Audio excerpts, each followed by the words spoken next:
안녕하십니까 여러분. 랜선 선교사 담혜생입니다. 시간이 좀 걸렸는데요. 드디어 3편이 나왔습니다. 지난 1, 2편에서는 기독교 교리에 대한 18가지 대표적인 질문들을 다루고 그것들에 대해서 답을 하는 시간을 가졌는데요. 보고 오실 분들은 여기 링크를 띄워드릴 테니까 가서 보고 오시면 되겠습니다. 이번 편 같은 경우에는 이제 교회에 대한 질문으로 좀 넘어가 보려고 합니다. 교회 혹은 기독교인들의 신앙생활, 그것들에 대해서 보통 신앙을 가지고 있지 않은 평범한 분들이 가질 법한 그런 의문들을 한번 낱낱이 파헤쳐 보겠습니다. 이번 편과 그 다음 편 통해서 총 18개의 질문을 다룰 예정입니다. 그리고 원래는 4개 정도를 더 붙여가지고 40개를 만들려고 했는데 이렇게 질문을 다루다 보니까 같은 이야기가 반복되는 부분이 있어요. 그래가지고 이번 36개로 마무리를 하고, 대신 지난번에 했듯이 라이브 방송을 통해서 더 추가 질문이나 그런 추가 의문들에 대해서 자유롭게 질의하는 시간을 갖도록 하겠습니다. 교회에 대한 첫 번째 질문으로 뭘 할까 생각을 해봤습니다. 가장 민감한 돈 문제부터 얘기해보는 게 좋겠다 싶었고요. 여러분 중에 누군가는 교회가 분명히 돈을 좋아하는 집단이라고 생각하고 계실 겁니다. 그 이유에는 여러 가지가 있겠지만 우선은 교회가 재정을 얻는 방식 때문일 것 같습니다. 교회는 헌금이라는 걸 걷습니다. 하나님에게 내는 돈이라는 명목으로 말이죠. 여기서부터 사실 뭔가 수상하게 느껴질지도 모릅니다. 실제로 헌금이 쓰이는 걸 보면 목사의 월급이나 교회 운영비 같은 걸로 쓰이게 되는 게 사실이니까요. 제가 좋아하는 유튜버 중에 침착맨이란 분이 있습니다. 제 수염도 사실 침착맨을 따라한 건데요. 이 유튜버가 한 번은 교회 헌금의 추억이라는 영상을 올린 적이 있습니다. 개척교회 목사의 아들이었던 어린 시절 친구의 얘기를 하면서 당시 헌금이 친구네 교회의 운영비로 쓰였었다는 이야기를 들려줬죠. 그러자 한 시청자가 "그거 근데 예수님한테 드리는 거 아님?" 이라고 물었습니다. 이에 침착맨은 "교회는 땅 파서 돌아가냐? 전깃줄은 예수님이 태워주시냐? 라고 되물었습니다. 그는 이어서 이렇게 말을 했죠. "교회를 돌리고 복음을 전하려면 운영비가 드니까 의미적으로는 그게 곧 예수님한테 드린 거다." 사실 대부분의 사람들은 이 침착맨처럼 헌금을 이해할 겁니다. 하지만 채팅창으로 따지던 시청자처럼 왜 예수님한테 드린다고 해놓고 자기들이 쓰냐고 묻는 사람도 간혹 있습니다. 그런 의미에서 저는 차라리 교회가 헌금 대신 다른 용어를 썼다면 어땠을까 하고 생각해 본 적이 있는데요. 시설 이용료, 식사비, 회비 이런 용어를 썼다면 훨씬 욕을 덜 먹었을 테니까요. 침착맨의 말처럼 어떤 단체든 운영비 없이 돌아갈 수는 없습니다. 제공되는 서비스에 이용료를 내는 것도 사실 별로 이상할 게 없는 일이죠. 교회에서도 사실 수련회나 행사를 위해서는 회비를 걷기도 합니다. 제가 직접 본 적은 없지만 어떤 교파나 특정 교회에서는 헌금이 없이 정기적인 회비를 걷어서 운영한다는 말도 들었습니다. 그럼에도 불구하고 대다수의 교회는 헌금의 고전적인 정의, 즉 하나님께 바치는 돈이라는 개념을 고수하고 있습니다. 헌금에는 회비와는 다른 의미가 있기 때문입니다. 우선 회비는 돈을 낸 만큼 무언가를 제공받기 위한 돈입니다. 반대로 헌금은 누군가에게 자발적으로 주는 돈이죠. 이런 점에서 사실 이용료보다는 기부에 더 가깝다고 볼 수 있습니다. 실제로 교회의 헌금은 운영비, 교회 월세나 관리비, 목회자의 월급, 행사 주최비 등등 다양한 영역에 쓰입니다. 그리고 정말 이상한 교회가 아닌 이상 대부분의 교회는 헌금의 일부를 자선활동에 사용을 합니다. 구제야말로 예수님이 가장 많이 강조한 가르침 중 하나이기 때문입니다. 퍼센티지로 따지면 적어 보일 수 있지만 매주 전 세계 교회의 헌금 액수가 얼마나 될지 떠올려 본다면 아마 천문학적인 자선 기금이 교회로부터 흘러나온다는 걸 알 수 있을 겁니다. 그럼에도 불구하고 많은 분들은 기독교인들이 헌금하는 모습을 보고 좀 우매하다고 생각을 할 수도 있습니다. 저는 비기독교인 분들과 많은 대화를 하면서 그분들 중 상당수가 헌금에 대한 특정 이미지를 갖고 있다는 사실을 알게 됐습니다. 그건 바로 순진한 교인들이 교회에 돈을 갖다 바치고 교회는 그것을 부당하게 축적한다는 그런 이미지였습니다. 이런 이미지가 생긴 탓에는 미디어나 뉴스 또는 사이비 종교의 모습도 있겠지만 실제로 기독교 자체에 대한 신뢰도가 많이 없기 때문일 겁니다. 충분히 이해를 합니다. 저 또한 어떤 사람이 대순 진리교에 가서 매주 돈을 바친다고 하면 똑같은 이미지를 떠올릴 거예요. 반대로 국경 없는 의사회 같은 곳에 매달 돈을 낸다 하면 칭찬을 하겠죠. 요지는 돈을 바치는 행위 자체가 아니라 어디에 바치느냐입니다. 이쯤에서 진실을 좀 하나 말씀드리려고 합니다. 대놓고 돈을 이상하게 쓰는 교회는 있어도 뉴스에 나온 비자금 빼돌리는 교회 같은 곳은 정말 극소수에 불과합니다. 교회라는 기관이 개별적으로 운영하는 것처럼 보이지만 노회나 교단 등등 감시기관도 있고 그들만의 법이 꽤 잘 갖춰져 있습니다. 그래서 만약 탐욕스럽게 쓸 거면 몰래 하기보다는 그냥 온갖 합리화를 붙여서 뻔뻔하게 나가는 경우가 대부분입니다. 자녀 유학비로 좀 쓰면 어때서?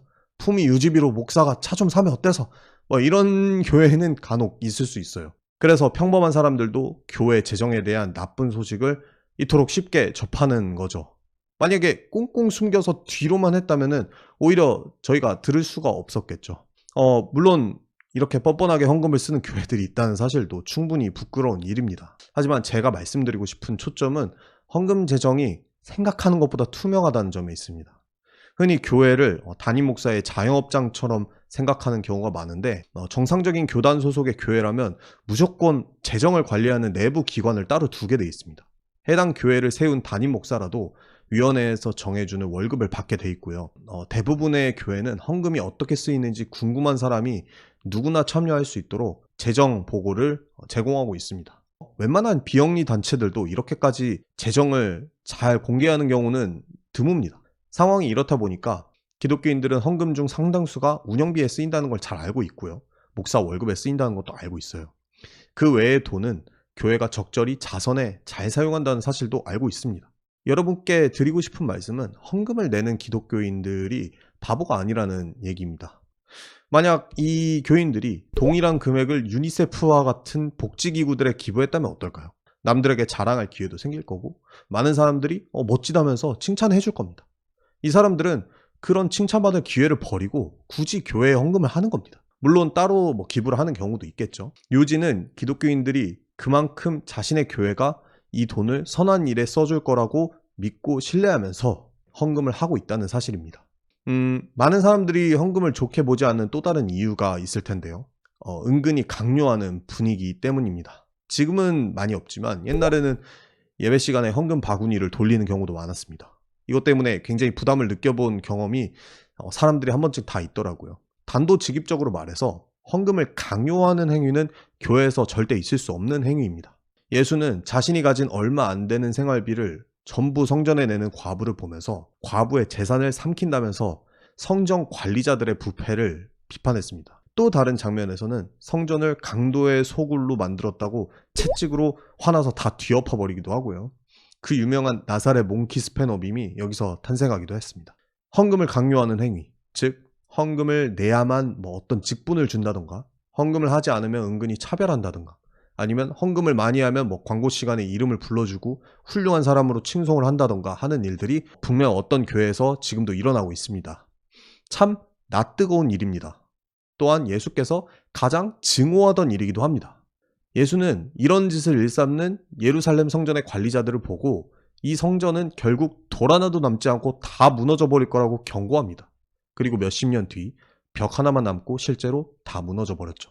만약 헌금의 정의가 하나님에 대한 감사함으로 자발적으로 내는 돈이라면 강요를 하는 순간 더 이상 헌금이 아니게 됩니다. 일종의 상납세로 전락하게 되는 거죠. 제가 11조와 같은 헌금을 드리는 가장 큰 이유 또한 교회의 눈치나 세뇌 이런 게 아니라 예수님 때문입니다. 그분처럼 저도 조금이나마 남들을 위해서 뭔가를 희생해보고 싶기 때문입니다. 현대인이 가장 포기하기 싫은 것, 돈입니다. 100이면 100 돈이라고 할 거예요. 그 가장 포기하기 싫은 것을 최소한이라도 희생하지 않으면 사실은 기독교인으로서 도리를 다하지 못한 것처럼 느껴집니다. 그래서 사실 많은 기독교인들이 훈련하는 마음으로 또 이웃에게 기부하는 마음으로 헌금을 하는 겁니다. 이런 거는 사실 강요로 되는 게 아니에요. 강요로 적선하고 기부하는 마음이 성견할 수 없듯이 헌금하는 마음도 강요로 생겨날 수 없습니다. 여기까지 듣고 누군가는 물을 겁니다. 근데 실제로 교회를 봤더니 오히려 교회 다니는 사람들이 더 탐욕스럽던데? 그런 경험을 하셨다면 제가 대신 죄송하다는 말씀을 드리고 싶고요.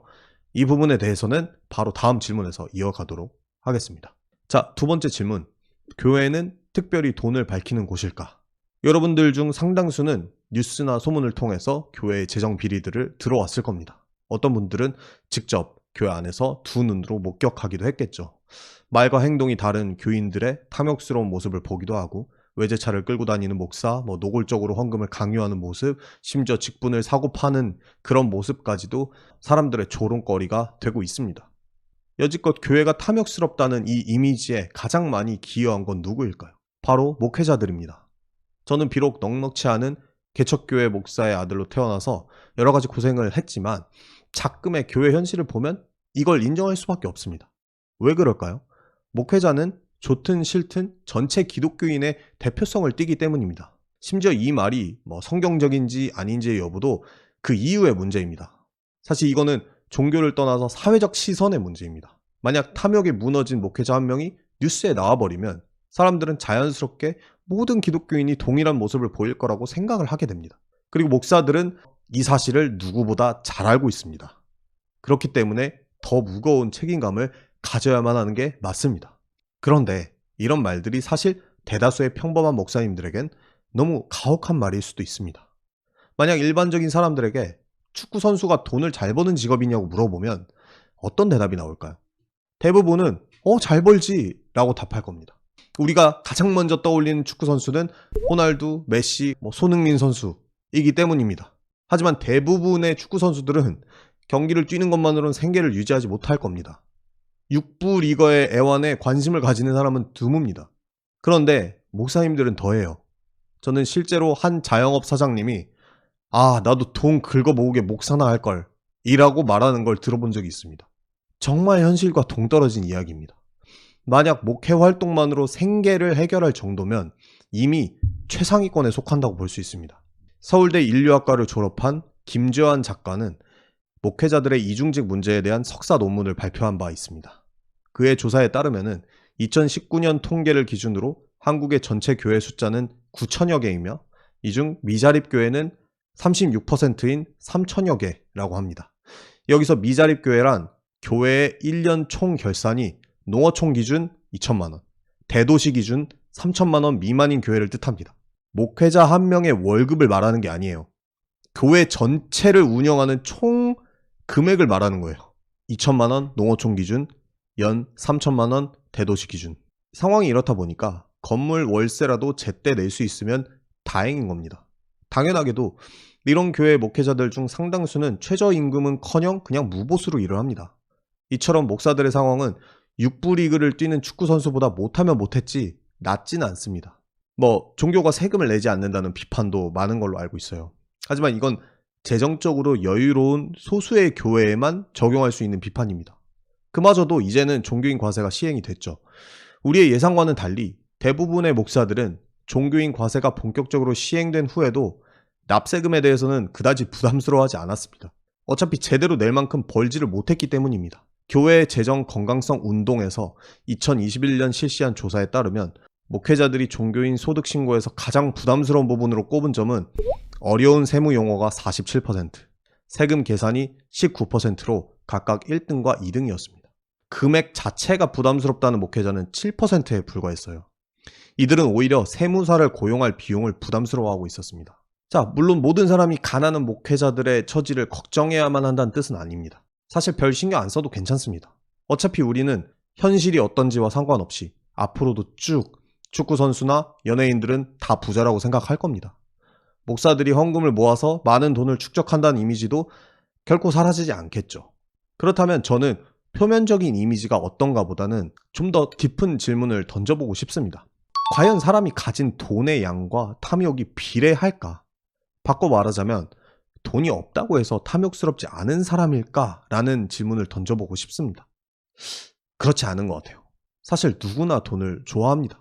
부자는 가져봐서 좋아하고 빈자는 가져본 적이 없어서 좋아하는 게 돈입니다. 저는 지금 굉장히 스스로 불리한 말을 하는 중입니다.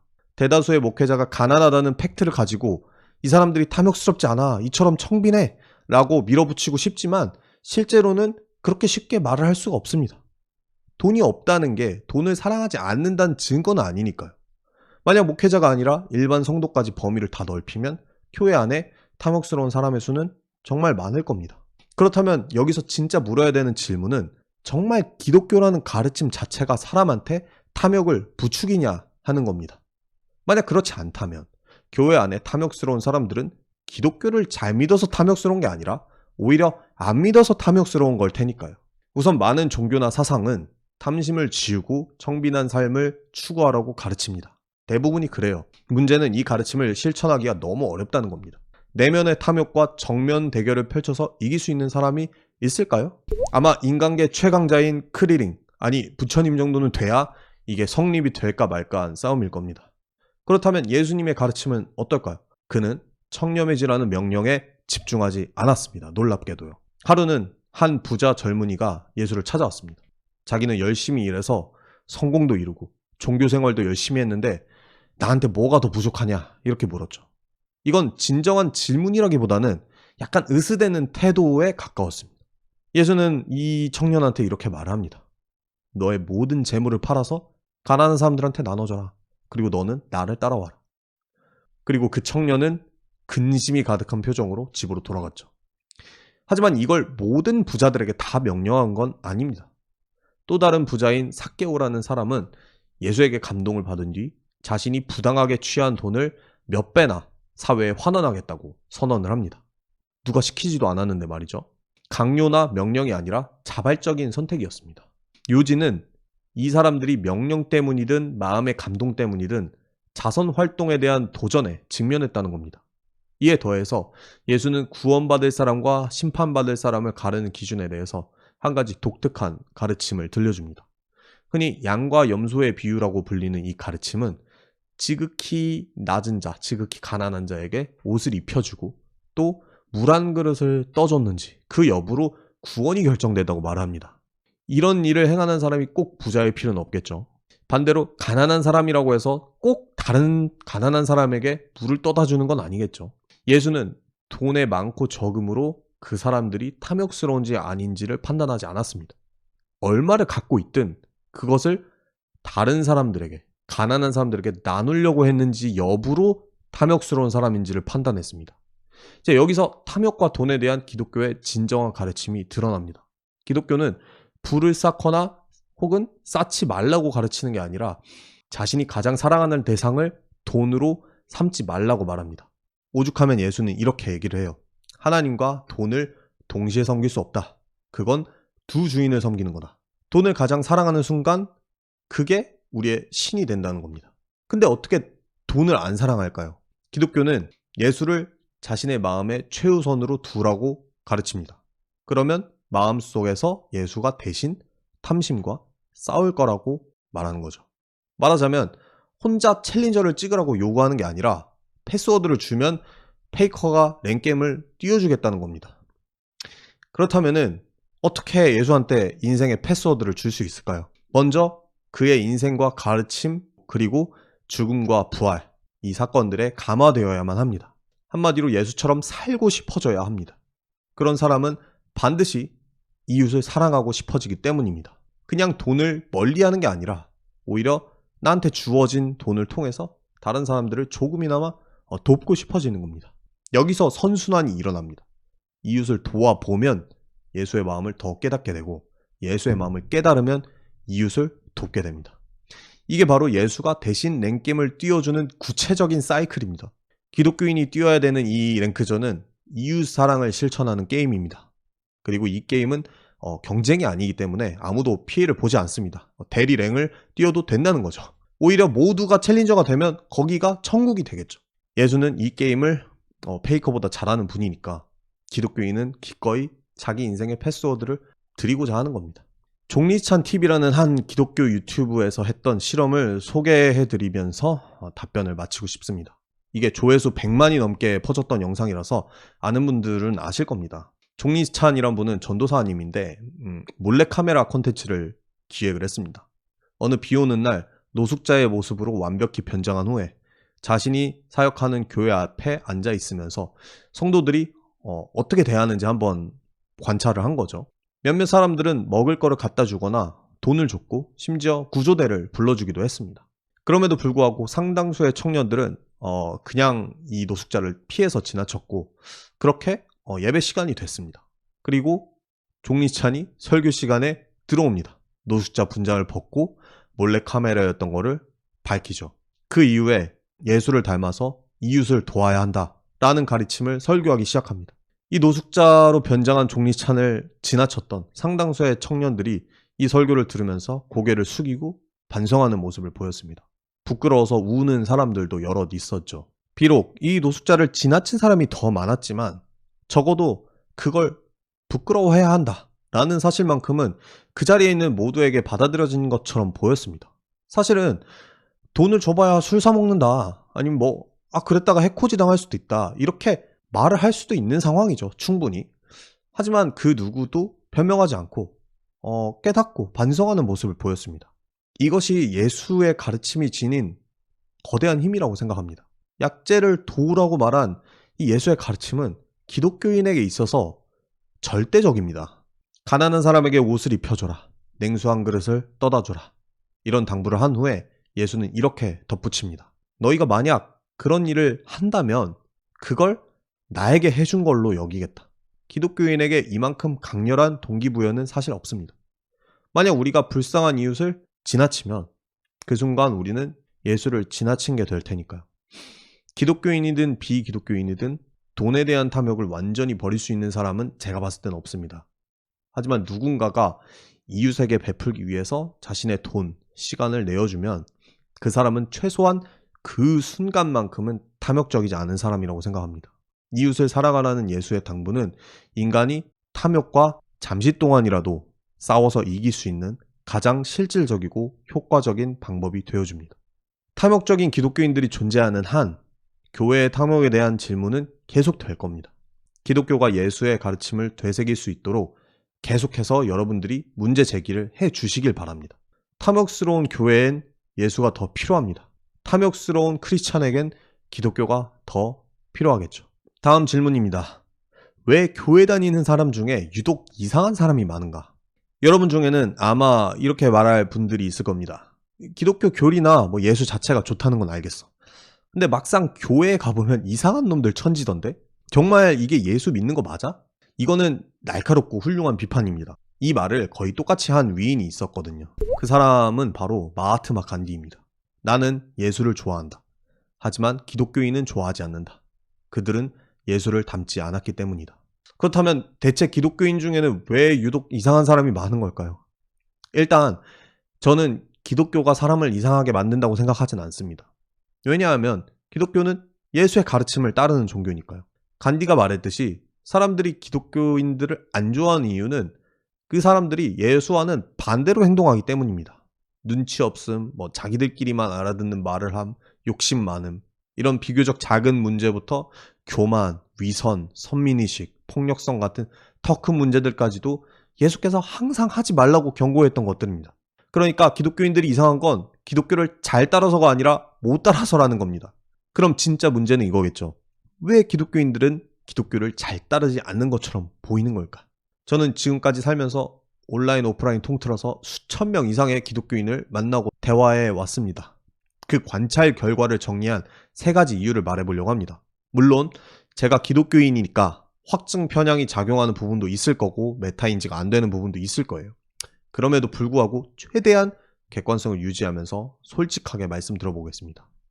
자, 교회에 이상한 사람들이 많은 첫 번째 이유는 교회가 그런 사람들을 끝까지 참아주는 공동체이기 때문입니다. 당연히 교회에 다니면서 이상해지는 경우도 있어요. 하지만 이미 이상한 사람들이 정착하기 가장 쉬운 곳이 교회이기도 합니다. 굉장히 부끄러운 얘기지만 대학생 때 교회 안에 있던 친한 친구들과 제가 하던 말이 있습니다. 와, 쟤네는 진짜 교회 밖이었으면 아무것도 못할 텐데 교회라고 일진놀이를 하네. 혹은 와, 진짜 저런 짓은 교회라서 받아주는 거다. 이런 말을 많이 했어요. 저도 똑같이 교회 다니는 사람인 주제에 선을 긋고 평가할 때가 있었습니다. 이제는 정말로 잘못된 일이라 생각을 하고 반성을 하고 있습니다. 그럼에도 불구하고 교회가 사회에서라면 쉽게 배척당했을 만한 사람들을 대우해주는 단체라는 생각에는 변함이 없습니다. 일반적인 학교, 직장, 동아리였다면 쉽게 적응하기 어려웠을 것 같은 사람들도 교회에서는 웬만하면 케어를 받습니다. 여기저기 끼워주고 더 나아가서 직책도 주고 일도 맡깁니다. 그래서 교회에는 다소 눈치나 능력이 부족해 보이는 사람들이 한 자리 맡고 있는 경우도 굉장히 많습니다. 심지어 많은 교인들은 누군가에게 잘못이나 결함이 있을수록 이 사람들의 변화된 모습을 보고야 말겠다는 고집을 부릴 때가 많습니다. 그래서 이 금쪽이들을 더 대우하고 챙기려고 하죠. 이러한 심리에는 크게 두 가지가 있을 수 있습니다. 첫째는 이 사람들이 정말 잘 되기 위하는 마음이고, 둘째는 이 사람들의 극적 변화를 직접 보는 거야말로 예수의 가르침이 진짜 작동한다는 증거를 확인하는 가장 쉬운 방법이기 때문입니다. 마치 이런 겁니다. 오은영 박사님의 능력을 크게 신뢰하는 사람이 문제 있는 자식이나 배우자를 이 박사님 앞에 데려가는 거죠. 이 금쪽이를 진심으로 아끼는 마음이 반, 자신이 신뢰하고 믿는 오은영 박사의 엄청난 능력을 확인하고 싶은 마음이 반일 겁니다. 오은영 박사님이라면 해결해 줄 수 있을까? 해결해 줄 수 있을 거야. 실제로 이런 교회 사람들의 사랑과 케어에 감동해서 기독교 신앙이 생기고 삶이 변하는 경우도 꽤 있습니다. 저는 많이 봤어요. 하지만 그렇지 못한 경우도 있죠. 실제로 많은 교회에는 이런 교인들의 호의를 이용하는 빌런들이 있게 마련입니다. 더군다나 이런 사람들이 중직을 맡은 경우도 심심찮게 볼 수 있죠. 그래서 실제 교회에 가보면 순수한 신앙심으로 행동하는 사람들이 꽤 많음에도 불구하고 목소리가 크고 판을 쥐고 흔드는 사람들은 오히려 그 신앙심을 이용하고 있는 사람들인 경우도 많습니다. 그리고 평범한 사람들은 항상 그 모습을 가장 먼저 보고 듣게 되죠. 동덕여대의 시위가 전체 여성운동의 목소리는 아니겠지만 그게 사람들의 눈에 훨씬 띄는 게 현실인 것처럼 말입니다. 야, 그러면 빌런을 내쫓으면 되지 않아? 이렇게 말을 할 수도 있어요. 하지만 여기서 반전은 이런 많은 문제가 발생할 위험성에도 불구하고 교회는 이런 장소여야만 한다는 겁니다. 교회는 사회성이 부족한 사람, 심지어 잘못을 저지른 사람들의 최후의 보루여야만 합니다. 희박한 확률로라도 감화되고 변화될 수 있는 공간으로 남아 있어야 합니다. 여기서 끝이 아닙니다. 사실 교회는 자신에게 문제가 없다고 생각하는 사람들조차 미처 알지 못했던 결함을 깨닫게 하는 곳입니다. 결국에는 저 사람들만 빌런이 아니고 나도 빌런이고 나도 금쪽이었다는 사실을 평범한 사람들도 다 깨닫고 변화를 도모할 수 있는 곳으로 남아 있어야 합니다. 기독교인들은 다 알고 있는 유명한 말이 하나 있어요. 교회는 병원이다. 그렇다면 병원은 누구를 위해 있는 공간일까요? 병원은 환자를 위해 세워진 공간입니다. 교회도 마찬가지입니다. 교회는 모나고 아프고 문제 있는 사람들을 위한 공간입니다. 이것이 바로 예수가 세우고 싶었던 교회이기 때문이에요. 예수는 왜 그렇게 못난 사람들이랑만 어울리냐고 비판을 하던 종교인들에게 이렇게 반박을 했습니다. 건강한 사람한테는 의사가 필요 없잖아. 난 선한 사람이 아니고 죄인을 위해 왔다. 흔히 물갈이라고 하죠. 교회가 문턱을 확 높여서 이상한 사람들 그냥 다 내쫓았으면 지금보다는 욕을 훨씬 덜 먹었을 거라고 저는 확신합니다. 하지만 그곳을 더 이상 교회라고 부를 수는 없습니다. 예수의 말을 무시하는 곳이 어떻게 교회일까요? 자, 교회에 이상한 사람들이 많아 보이는 두 번째 이유가 있습니다. 기독교, 특별히 개신교는 메이저 종교들 중에 가장 사회에 밀착되어 있는 종교이기 때문입니다. 우리는 사실 절에 다니는 사람 중에 이상한 사람들이 많은지 어떤지 알 방법이 많이 없습니다. 알고 보면 불교 신자도 이상한 사람 많아 이렇게 말하는 게 절대 아니니까 오해하지 말아주세요. 전 잘 모릅니다. 말 그대로 알 수가 없기 때문이에요. 절은 이 대부분이 도심에서 멀리 떨어져 있고 매주 모든 신자를 모아서 모임을 개최하는 경우도 드문 걸로 알고 있습니다. 절에서 많은 사람들을 다양하게 만나고 이야기를 나눠볼 기회가 많이 없어요. 조금만 떠올려 보면 교회나 성당을 제외한 상당수의 종교시설은 이렇게 사회로부터 좀 떨어져 있다는 사실을 알 수 있을 겁니다. 하지만 교회는 항상 도심 한복판에 있습니다. 사실 사회에서 멀리 떨어진 곳에 종교시설들을 위치시키는 게 이미지를 지키는 데 훨씬 유용하다고 생각을 해요. 안 좋은 모습을 보여줄 기회가 많이 없으니까요. 하지만 특수한 경우를 제외하고는 교회를 사회 한복판에 위치시키는 것이 바로 예수의 뜻입니다. 그리고 그 구성원들 또한 교회 안에서 먹고 자고 하는 게 아니라 다른 사람들이랑 똑같이 사회에 섞여 살아야만 합니다. 실제로 교회 구성원의 절대 다수는 평범한 사회인들입니다. 그래서 사람들은 교회에 대해 좋은 이미지를 쌓을 기회와 나쁜 이미지를 쌓을 기회를 동시에 얻고 있습니다. 예수는 기독교인들에게 세상의 빛과 소금이 되라는 명령을 줬습니다. 빛은 어두움을 밝히는 역할을, 소금은 냉장 기술이 없던 시대에 음식이 썩지 않도록 방지하는 역할을 했죠. 한마디로 종교인들끼리 고고한 척 살지 말고 세상에 다 뒤섞여서 어둠과 부패와 모든 것들을 다 몸으로 겪고 너도 때로는 그 어려움의 일부라는 사실을 깨달아 가면서 그렇게 살라고 말을 한 겁니다. 왜요? 모범이 되어서 그곳을 밝히라는 뜻인 거죠. 세속의 한복판에서 십자가에 달린 예수는 스스로 사람들을 감화하는 상징이 됐습니다. 그리고 기독교인들도 자기 자신을 십자가에 매달아서 모든 사람들이 보도록 하는 역할을 부여받았습니다. 기독교는 때로 신자들만을 위한 끼리끼리 종교라는 오해를 받습니다. 하지만 실상은 그 반대입니다. 기독교는 정말 가혹할 정도로 신자들에게 큰 부담을 주는 종교입니다. 저는 그렇게 생각해요. 그렇게라도 해서 주변 사람들에게 선한 일을 하도록 만드는 종교입니다. 자, 그런데 예수의 명령을 따르는데 실패하는 기독교인들이 있습니다. 예수 또한 신자들이 그 일을 잘 하지는 못할 걸 알았을 거예요. 그렇게 내 이름에 먹칠을 할 바에는 그냥 사회랑 떨어져서 산에다가 집 짓고 교회 살고 살라고 말할 수도 있었겠죠. 그냥 아미시 공동체 같은 거 만들어서 너네끼리 살아라. 그럼에도 불구하고 예수는 그렇게 하지 않고 리스크를 겁니다. 그럴 만한 가치가 있다고 생각했기 때문이겠죠. 대체 무슨 가치일까요? 그게 지금부터 말씀드릴 마지막 이유입니다. 자, 교회에 이상한 사람들이 많은 세 번째 이유. 교회가 자선을 베푸는 단체이기 때문입니다. 잘못 들으신 게 아닙니다. 교회에는 기본적으로 자선에 힘쓰는 사람들이 아주 많습니다. 그리고 이 사실은 신자들이 이상하게 보이는데 일조합니다. 우선은 교회 다니는 사람이 자선을 많이 베푼다는 말이 사실인지부터 알아봐야겠죠. 간단한 통계를 하나 소개를 드리겠습니다. 문화체육관광부가 실시한 2018년 한국의 종교 현황이라는 조사를 보면 종교계에서 설립한 사회복지단체는 529개로 전체의 3분의 1 이상을 차지했습니다. 그리고 그중 절반인 259개는 개신교가 설립한 단체였고요. 천주교의 97개를 합하면 종교발 복지단체 중 3분의 2가 기독교 단체인 셈입니다.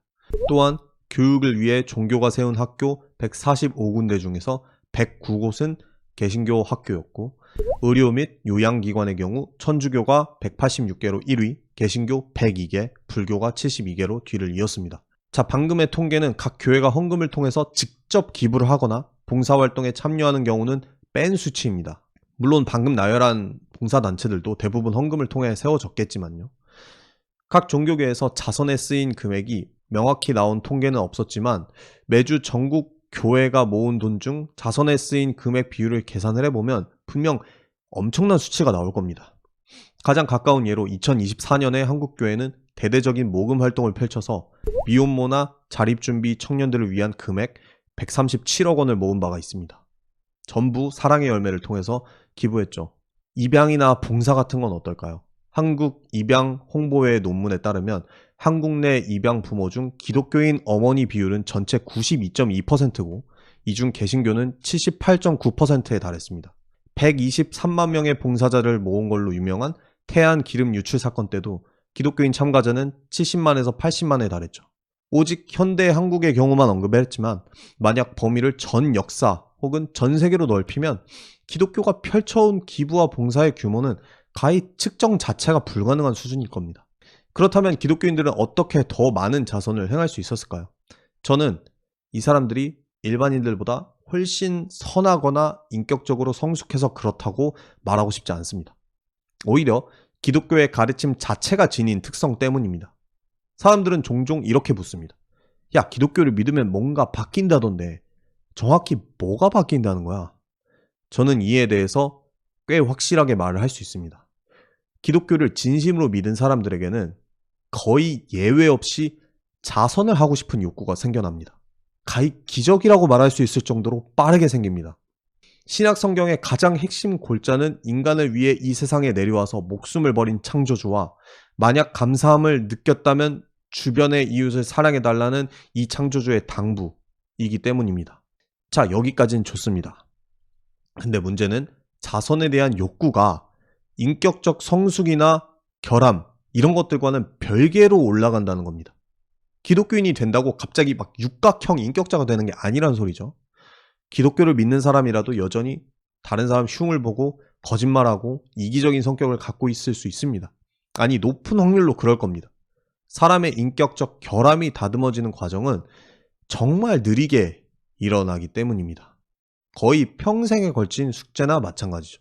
대부분의 사람들은 예수를 믿으면은 자기의 단점이 가장 먼저 고쳐질 거라고 생각을 합니다. 심지어 교회에서 가르치거나 간증을 할 때도 이런 부분들을 강조하곤 합니다. 범죄자였던 내가 예수님을 믿고 변화되었습니다. 이렇게 얘기를 하든지, 이기적이던 제가 이타적인 사람이 되었습니다. 이런 이야기들을 쉽게 들어볼 수가 있습니다. 하지만 그런 빠르고 극적인 변화는 실제로는 거의 일어나지 않습니다. 실제로 많은 기독교인들은 기대만큼 쉽게 변화되지 않는 자신에게 좌절감을 느끼곤 합니다. 그래서 상당수는 스스로를 포장하기 위해 여러 종교적 장치들을 장착하는 길을 택하죠. 경건해 보이는 말투, 형제님, 자매님, 종교적인 습관, 루틴, 심지어 헌금, 봉사 이런 것들 말입니다. 기독교를 믿었을 때 기부나 봉사 욕구만큼이나 인격도 빠르게 성장할 수 있었다면 얼마나 좋을까요? 하지만 현실은 그렇지 못합니다. 이 두 가지의 속도가 맞지를 않아서 여러 가지 문제들이 생겨나죠. 하지만 많은 기독교인들은 스스로의 종교적 장치에 속아서 자신이 꽤 선해졌다고 착각을 하게 됩니다. 더 심한 경우에는 이런 선행이 사람을 더 교만하게 만들기도 하죠. 난 남들과 달리 이 정도로 선한 사람이야. 난 옳은 일을 하고 있으니까 이 정도 대접은 받아도 돼. 이런 보상 심리들이 생겨나는 거죠. 이거는 결국 사람들이 기독교인들로부터 위선을 읽어내는 가장 큰 단서가 됩니다. 실제로 이런 예시는 꽤 많아요. 선행을 기본 가치로 내건 크리스천 기업이 있다고 쳐봅시다. 그곳의 거래처나 실제 직원들의 이야기를 들어보면 그 기업의 대표나 동업자들을 싫어하는 경우가 굉장히 많습니다.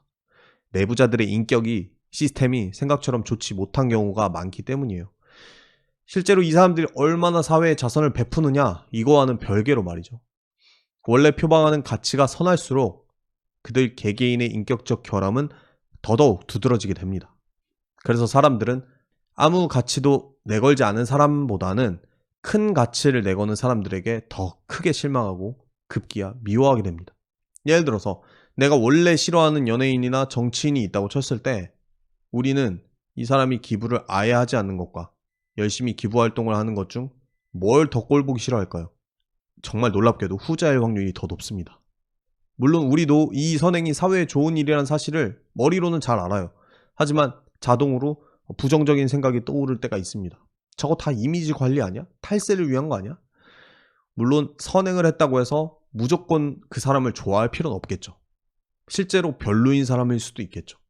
하지만 우리의 그런 감정에도 불구하고 중요한 것은 그 사람이 한 기부가 최소한 누군가의 인생을 살리고 있다는 사실입니다. 교회도 마찬가지일 것 같아요. 여러 가지 이유로 기독교인들이 비호감일 수 있어요. 충분히 그럴 이유가 많습니다. 하지만 교회에 헌금과 봉사가 없었다면 우리 사회에 존재하는 복지의 사각지대는 결코 메워지지 못했을 겁니다. 물론 기독교가 선행만 하면 장땡이야 이런 가르침을 주진 않습니다. 예수는 위선, 교만, 그거야말로 가장 악한 일인 것처럼 비판했죠. 하지만 모든 기독교인들이 이런 위선을 극복해낼 수 있었을 거라 생각했을까요? 그렇진 않았을 겁니다. 심지어 신앙이나 선행을 명목으로 더 교만해질 기독교인들이 등장할 것도 알고 있었겠죠. 예수는 자신의 제자들을 세속에 보내면서 불안한 마음을 표현한 적이 있습니다. 내가 너희를 보내는 것이 마치 양을 이리떼 속으로 보내는 것과 같다. 그럼에도 예수는 위선을 부릴 위험이 높은 교회를 그걸 보고 손가락질할 사람들이 가득한 사회 한복판에 세워둡니다. 그야말로 초강수인 것이죠. 설령 교회가 욕을 먹으면서 자신의 이름에 먹칠을 하더라도 당장 세상에 병든 부분들을 살리는 일이 더 급했기 때문일 겁니다. 저는 앞선 질문에서 이렇게 주장을 한 바 있습니다.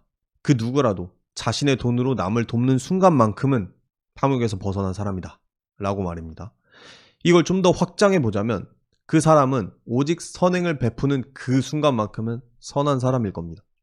설령 그가 모든 사람들에게 천사는 아닐지라도, 심지어 누군가에게는 크게 미움을 받는 사람일지라도 적어도 그 도움이 필요했던 바로 그 한 명에게는 수호천사인 셈입니다. 그렇기 때문에 미워하는 연예인이나 정치인 혹은 종교인들이 선행을 베풀 때 함께 기뻐해 주시길 바라겠습니다. 아무리 미워도 그 순간만큼은 누군가에게 수호천사인 사람이니까. 정리해 보겠습니다. 저는 교회 안에 이상한 사람들이 많다는 사실이 일부 옳다고 생각합니다. 하지만 기독교 자체가 사람을 더 이상하게 만든다고 보진 않습니다.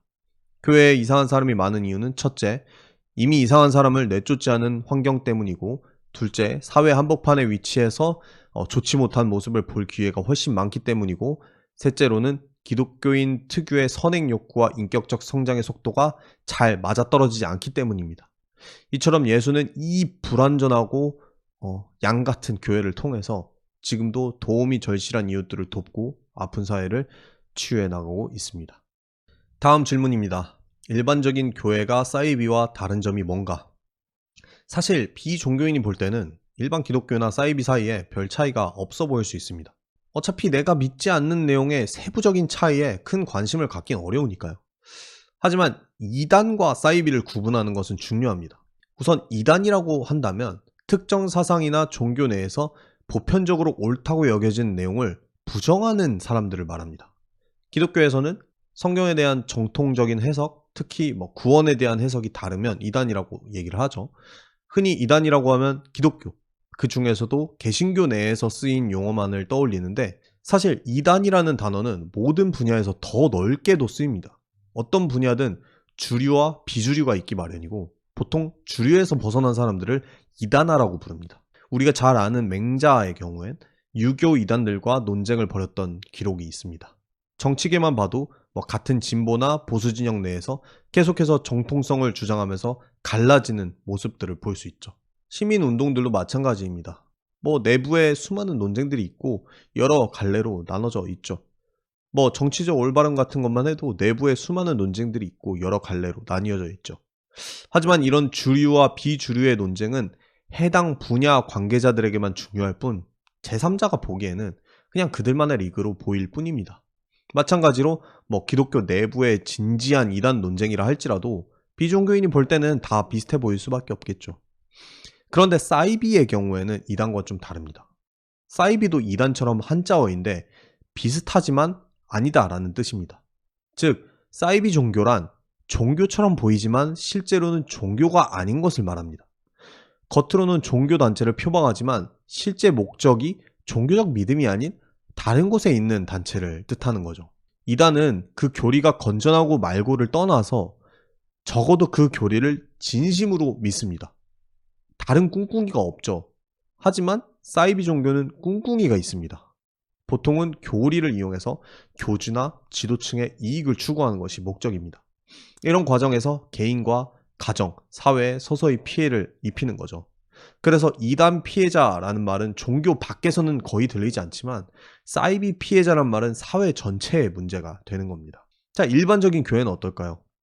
우선 목적이 건전합니다. 공동체를 통해서 성도들의 신앙을 증진하고 또 예수께서 가르친 사랑과 봉사를 실천하려는 거죠.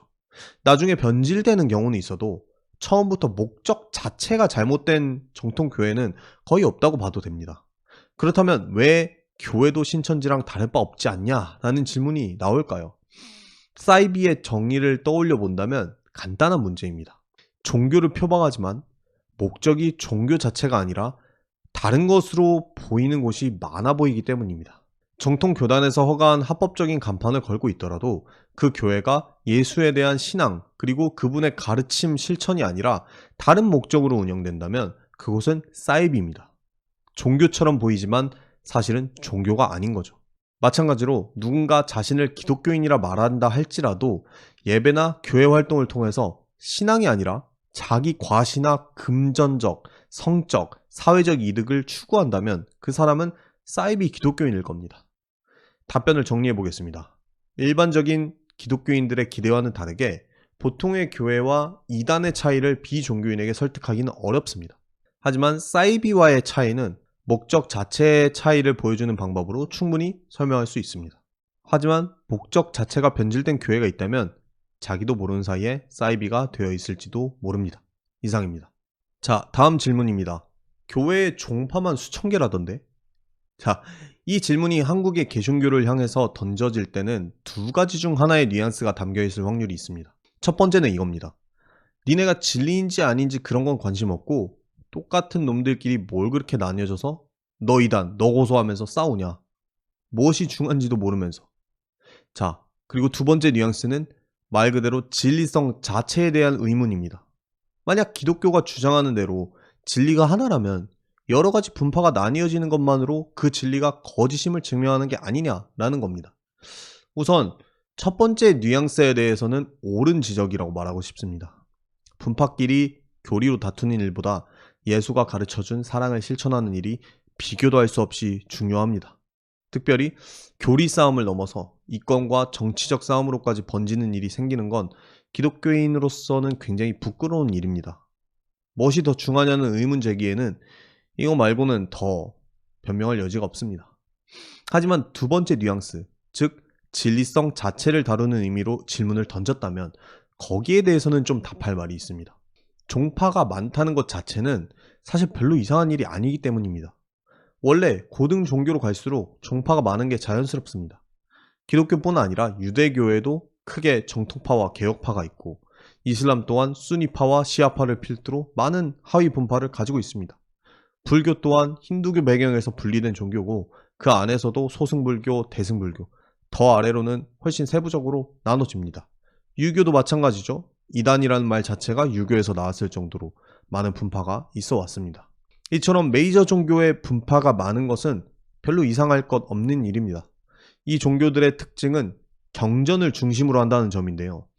보통 이 경전들은 분량이 굉장히 길 뿐더러 심오한 내용들을 담고 있습니다. 성경만 해도 개신교 기준으로 66권의 책으로 구성되어 있고 각 책이 서로 다른 시대와 상황에서 쓰였기 때문에 해석의 여지가 사실 아주 많습니다. 단순히 사람에 따라 해석이 갈리는 정도를 넘어서 고고학, 역사학, 종교학, 문학 분석 등 많은 학문이 동원이 되죠. 이에 따라서 해석의 갈래가 계속 나눠지고 또 여러 가지 학문적인 접근이 발달하게 됩니다. 마치 어린이 동화책에는 다양한 해석이 허용되지 않지만 도스토옙스키의 작품에 대해서는 다양한 해석의 갈래가 있는 것처럼 말입니다. 누군가는 개신교와 천주교를 비교하면서 왜 개신교만 계속 갈라지냐 이렇게 물을 수도 있습니다. 이거를 이야기하기 위해서는 천주교와 개신교의 가장 큰 차이 중 하나를 설명해야만 합니다. 종교개혁에 대해서 아시는 분들은 왜 마틴 루터가 95개조 반박문을 붙였는지 알고 계실 겁니다. 이제 명시적으로는 면죄부 판매가 문제였죠. 하지만 더 근원적으로 들어가 보면은 라틴어를 쓸 줄 아는 성직자들이 모든 성경 해석을 독점하던 체제가 결국 크게 흔들린 겁니다. 일어날 일이 일어난 거죠.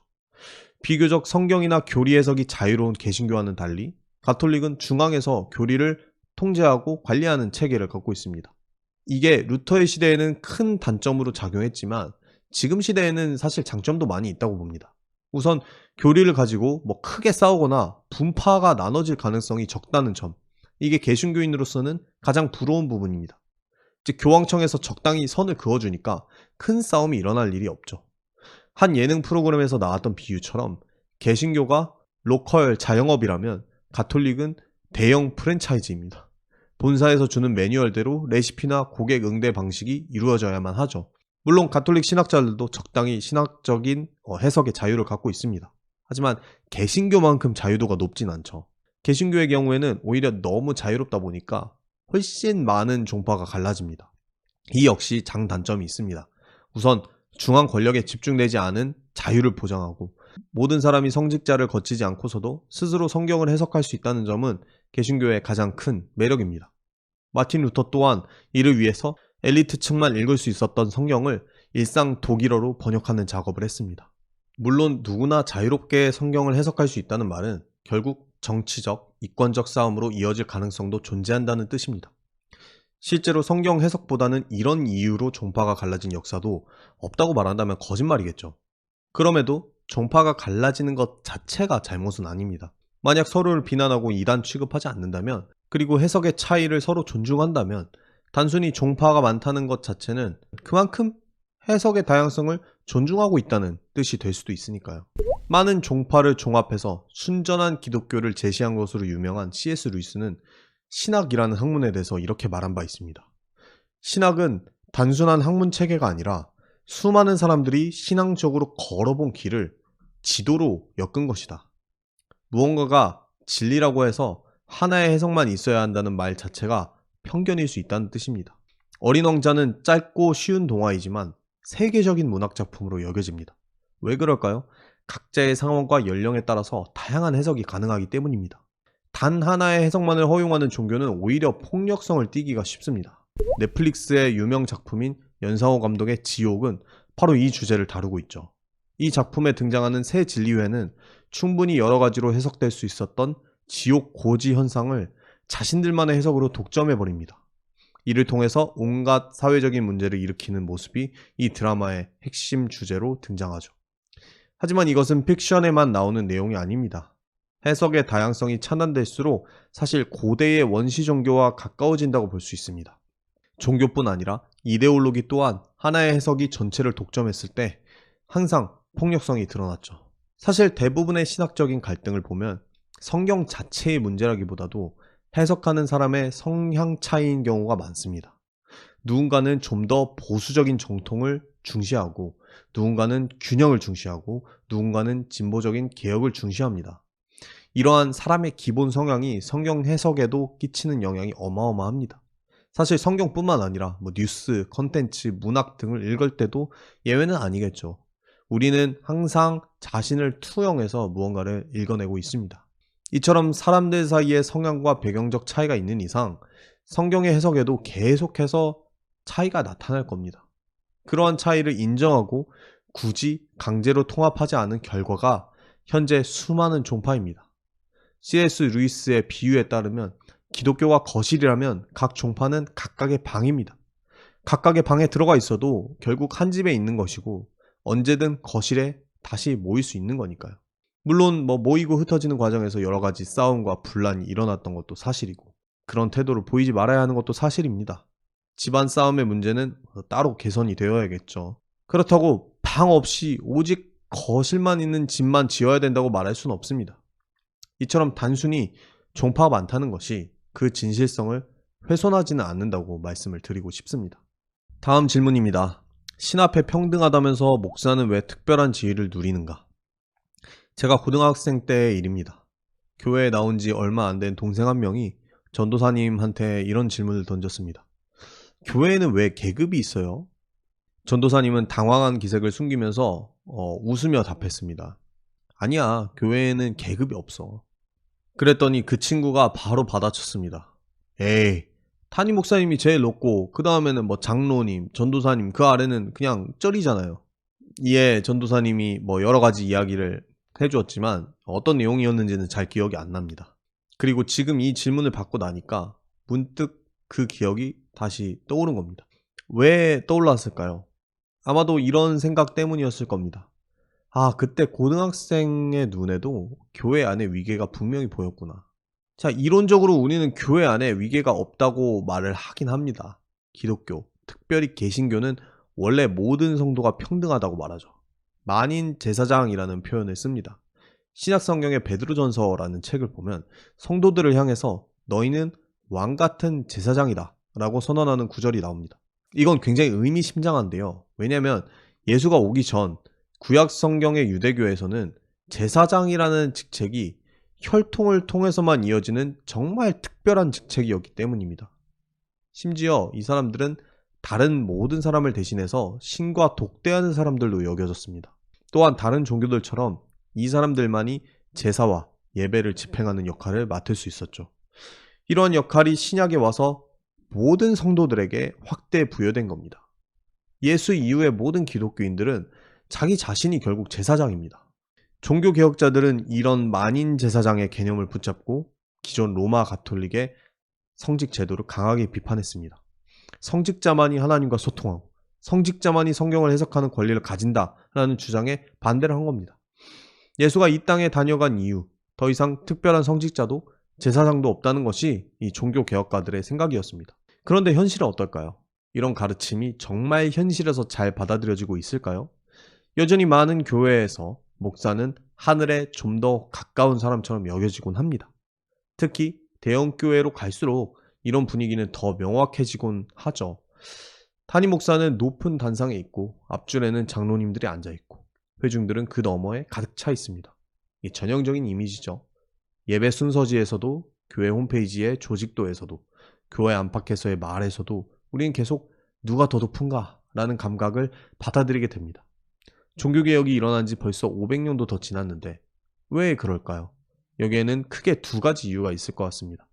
첫째로 교회가 커지면 커질수록 마치 기업의 구조처럼 변하기 때문입니다. 조직도 복잡해지고 운영 방식도 규모가 작을 때처럼 할 수가 없습니다. 점점 체계적으로 바뀌어야 되죠. 규모가 작을 때는 모든 구성원이 서로의 얼굴을 알고 지내지만 교인이 수천 명이 넘으면 시스템이 필요해지기 시작합니다. 행정팀이 생기고 부서가 나뉘고 직원들이 생깁니다. 그러다 보면 자연스럽게 위와 아래가 생기게 되겠죠.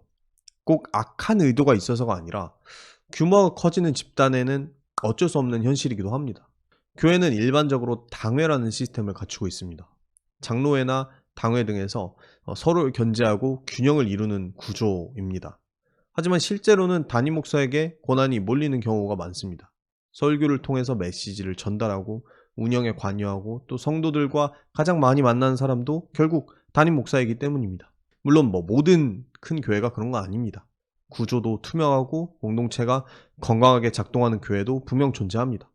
오히려 이제 작은 교회들의 경우에는 담임 목사가 모든 일을 혼자 감당하느라 과로하거나 반대로 성도들이 목사를 공짜 일꾼처럼 대하고 무리한 요구들을 하는 경우도 많습니다. 목사를 더 높은 존재로 여기는 두 번째 이유는 성도들이 애초에 목사를 특별한 존재라고 오해하기 때문입니다. 이건 어쩌면 더 본질적인 문제일 겁니다. 즉, 교회의 시스템이 계급을 만든다기보다 성도들 스스로가 이 위계가 있어야 된다고 믿는 것입니다. 권영진 목사는 자신의 저서인 성경 오해에 답하다라는 책에서 한 일화를 소개한 바 있습니다. 어느 교회에 갔는데 담임 목사님을 이렇게 소개했다는 거예요. 주의 위대한 종 땡땡땡 목사님께서 나오십니다. 이 말이 어색하다는 거는 교회에 다니지 않는 분들이라도 충분히 느낄 수 있을 겁니다. 주의 종이라는 말은 말 그대로 예수님의 종을 말합니다.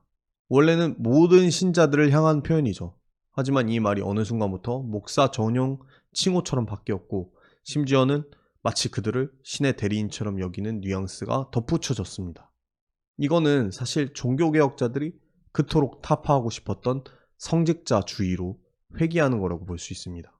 목사에게 특별한 성직의 권위를 부여하는 데는 사실 기독교인들의 책임도 있습니다. 성도들 중에 상당수는 카리스마 있는 강한 리더십을 원하기 때문입니다. 그러면 교회에 자부심도 생기고 편안한 신앙생활을 할 거라 생각을 하는 거죠. 또한 신학적 탐구나 실천들은 목사들이나 하는 것이라며 모든 성도들의 책임을 목사에게 아웃소싱하기도 쉽습니다. 하지만 성경은 분명 기독교인 모두가 성직을 맡고 있다고 말합니다. 이런 점에서 원래 성도들 각자가 지녀야 하는 책임감은 막중합니다. 목사라는 단어는 사실 성경에 나오지 않아요. 하지만 그 어원은 목자라는 단어로부터 나왔을 걸로 추측이 됩니다. 목자는 양을 돌보는 사람이죠. 즉 공동체를 돌보고 길을 잃지 않도록 도와주는 역할을 맡은 사람입니다. 또한 목회자는 기본적으로 성도에게 성경을 가르쳐주는 사람들입니다. 이를 위해서 대학원 과정을 포함해서 오랜 기간 훈련을 받습니다. 마치 병원에 가면 의사를 선생님이라고 부르면서 존중을 표하듯이 교회에서 목회자가 가진 가르치는 사람으로서의 권위를 존중하는 일은 중요합니다.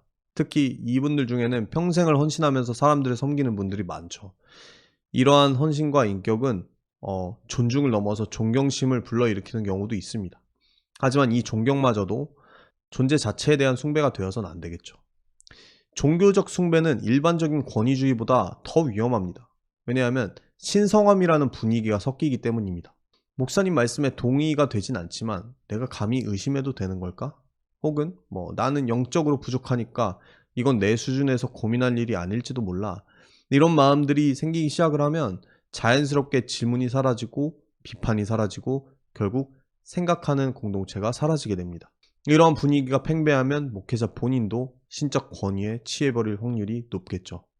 비판 없는 권력, 질문 없는 구조는 교회 공동체의 특징이 아니라 병들게 하는 요소입니다.